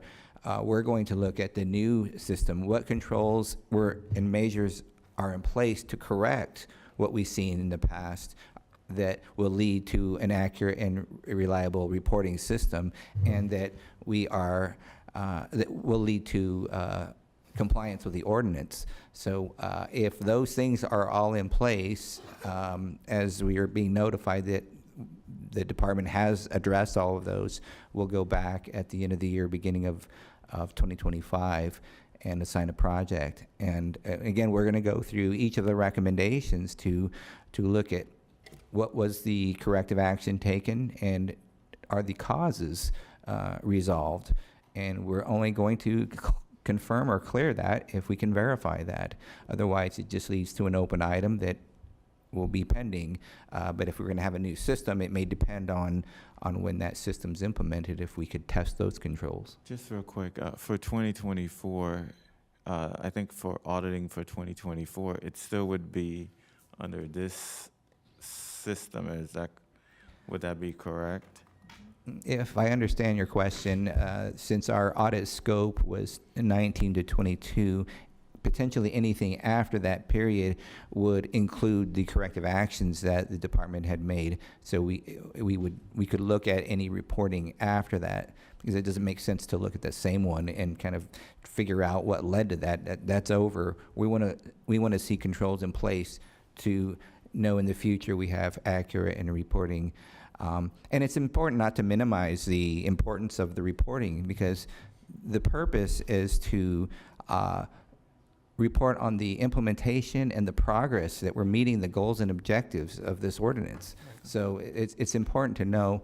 And what I wanted to also assure, and I tried to make each commissioner individually know, that when we have a report of an audit, those things that make the audit report are significant. If it's not significant and just needs tightened up, we'll communicate that separately. So we do have some significant differences, and I want to assure that any time in the future that happens, those get communicated either to each commissioner to help them understand what the significance is. So there's a lot of things that could just be receive and file, and they're normal tightening them of policies or procedures. But when something significant happens, I want to give an assurance that will be communicated. And Now, lastly, Madam Mayor, since you said within 4 to 5 months, what if we, as part of this, we say within 6 months, you get a chance to go back and look at some of these corrective action plans? Would that work for you in your office? It works for us. It really all depends on what has been completed, and if we're going to be able to conclude on that. Because if we have that particular constraint, then we may end up in a situation where we have to conclude on it and just say it's still in progress, and that doesn't really give us a whole lot. But I think that I think that's important for us. Okay. If we can do within a 6-month period, so in that way you could see what are the what's been addressed, and then so in that way, 6 months you can provide us a report that says, hey, these are the things that's been addressed, and these are the things that are in progress that can still be worked on. At least this board would know how to move forward. I agree. Madam Yes. Mayor, would you support the 6 months? Yeah, I think that's good. I think what I'd like to do, and I think it's a good suggestion, Commissioner Bernard, let me call on Commissioners Baxter and Vice Mayor Marino, and we can wrap this up in one little bow. All right? Go ahead, I'll make Commissioner Baxter. Mine quick, so thank you, Mayor. I just had a question. What is a good time frame, do you think, to expect the full implementation of B2G? Professionally, not knowing the system, there's training for the staff. There's going to be training for the subs. There's going to be so much training that they have to go through. The quality control that you have to do when you implement a system like this. We have to make sure we can test the interfaces. So that itself could take longer than 6 months to get that implemented, not knowing the details of the system. We approved this back in May, and you've already had, or April-ish, May, you've already had 6 months. You approved it through the budget process. So the dollars were not available until October 1. Staff started looking at, and of course, the board didn't specifically say you got to use B2G. You told us you liked what solid waste did. Staff went through the process of looking at others. I made the call that we're going to go with B2G because it had the elements that we needed. The board was comfortable with it. In addition to other large counties very similar to us are now using it. So that's where we are. And so that should be wrapping up soon. The contract has been signed, I am aware of. But also, just to interrupt, it's a vendor-implemented system. I'm not implementing B2G. They're going to implement their system. We're going to work with them to do whatever interfaces that we can get them. So it's their time. It's going to be that vendor's timeline. And they got to come with that timeline of implementation, quality assurance, user acceptance, training, And there's multiple training with the county employees and county departments and the industry as a whole. So Archie, but in your it's there. professional opinion, should 6 months be enough time? I think it may take longer than 6 months, in So my we're opinion. already in a terrible reporting system, and you want longer than 6 months? But you got to make sure it's done right. That's all. We got to ensure. I'm not it's done saying right. it shouldn't be done right, absolutely, but 6 months to implement, Ms. Baker, go ahead, respond. If you, Commissioner, what I will do is today have staff, and I will be involved in it, get with B2G, because they've inked the contract, so we're now under contract, and get a schedule from them, which includes the training aspect of it. And we'll make that a priority for our departments to be available, all of their staff that will handle the system. But it is also my understanding that the vendors put a lot of this information in. So we will also need to work with our vendors to make sure that they're properly trained as well. I mean, can you give us an update on that time frame before the end of the year? We will give you an update on the timeframe as soon as we speak with B2G and get a timeframe from them. So yes. Thank you. Very good, all right. Vice Mayor Marino, you can bring it home? I am. Probably not going to like what I have to say, but yes, I will. Receive and file, fine. But this is just endemic of a bigger picture of the failure of this program. And when you have a report that's 18 pages for the housing and it's 55 pages for OEBO with all of the discussions, this is not Tanya's program, by the way. All of you folks, this is not Tanya's program. This is the county's program. And you all can sit down. This has been in existence in some form or fashion since 1991. And I have other reports from Joe Bergeron that show reporting for this department is lacking and has been lacking since the mid-2000s. So if reporting is a problem, and it's a constant problem, that's on us to figure that out. But it's also on the department to say, you know, we can't do this right. These are the things we need. I'm not happy with where we are. I thank the auditor for doing this work. It is his job to bring these things to our attention. It's the auditor's job also to make sure there's checks and balances in place in the county. And we can't, you know, it's tough when you want to do a receive and file, because then all of a sudden, this actually came from your receive and file several months ago when I pulled this from the agenda. I don't like the way this program runs. I don't like, and Commissioner Baxter, thank you for your question about how specific folks knew to be here today, because I had that same question. It is not a pick and choose program. This is supposed to be a program for all of the small minority businesses, women, Black, Hispanic, you name it. That's not what I've heard that's happened. That's not the feedback I've gotten from small and large business. So I, for one, am not actually happy with how this program is running. I'm not happy with the culture in the OEBO department. And we cannot hire and fire in that department. That is not our job. Our job is, again, what I said, the three folks that are here right now. You three folks need to meet on a regular basis, not just once a year, because what's going on today shouldn't be happening. And yeah, I'm not a happy camper right now, but I think we've said enough to let you know how we feel about this program. Is it necessary? Obviously, some form or fashion of this program is, because it's been here for a long time before we were here, and probably after we'll be gone. But it needs to be run better. And folks need to know they have an opportunity in our county. We are a county of opportunity, but this program needs to be run better. The reporting needs to be done better. The culture in that department needs to be better. Thank you. Okay, we have a receive and file on the floor that's been, and we have a second. I am going to ask that we get a report back from your office, Mr. Zamora, on the issues that were raised today. It is a county issue, it's a county problem, it should need a county solution. So place a date like before the end of this year you can come back, and I would appreciate it if you'd give a copy of your report to all the 7 commissioners before we come and spend this amount of time on an issue that, it's a good issue. And it may be, by looking at these problems in it, we will be able to make it better. We will make it better. So with that in mind, we're going to take a vote on the receive and file. We have a second. All those for, anybody opposed, see that it passes unanimously, 7-0. Now, we spent a lot of time on this issue. We're ready to go to the irregular agenda. We also have a public forum, as you know, at 2 o'clock. We do need to eat lunch. We have folks here who've been waiting all morning to get on to the regular agenda. And what suggestions do I have from my colleagues? We have to eat something, because I know if I don't eat something, I get mean. I need a Snickers bar real fast.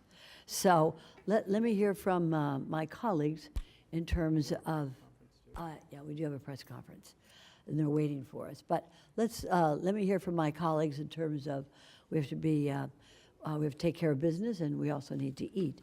Vice Mayor Marino and then Commissioner Baxter. Well, I'd say, I think we should go at least till 1:15. There's people, like you said, there's people that have been waiting. Some of this is easy stuff, 1:15. and I think we Okay. can get food in Commissioner 45 Baxter? minutes. I'm good with 1:15? 1:15. 1:15, anybody else, 1:15? There was a press conference. Do we need to cancel that, No, or? we are not. We can't cancel a hurricane. Wow. So we'll still have that press conference. They're So- waiting for us at 12. I'm sorry, So Ms. would Baker? there be an option to just, because that was supposed to happen at noon, to go do the press conference and come right back? May I Well, suggest wait, then hold we on, do hold that on, at hold on, 1? just one. That's why we have buttons. Okay. Ms. Baker, what do you have to say? Do you have to say anything about the press conference?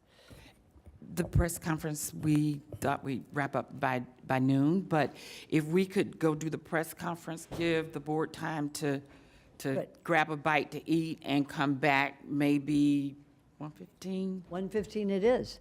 We are in recess till 1:15. Thank you. Let's go.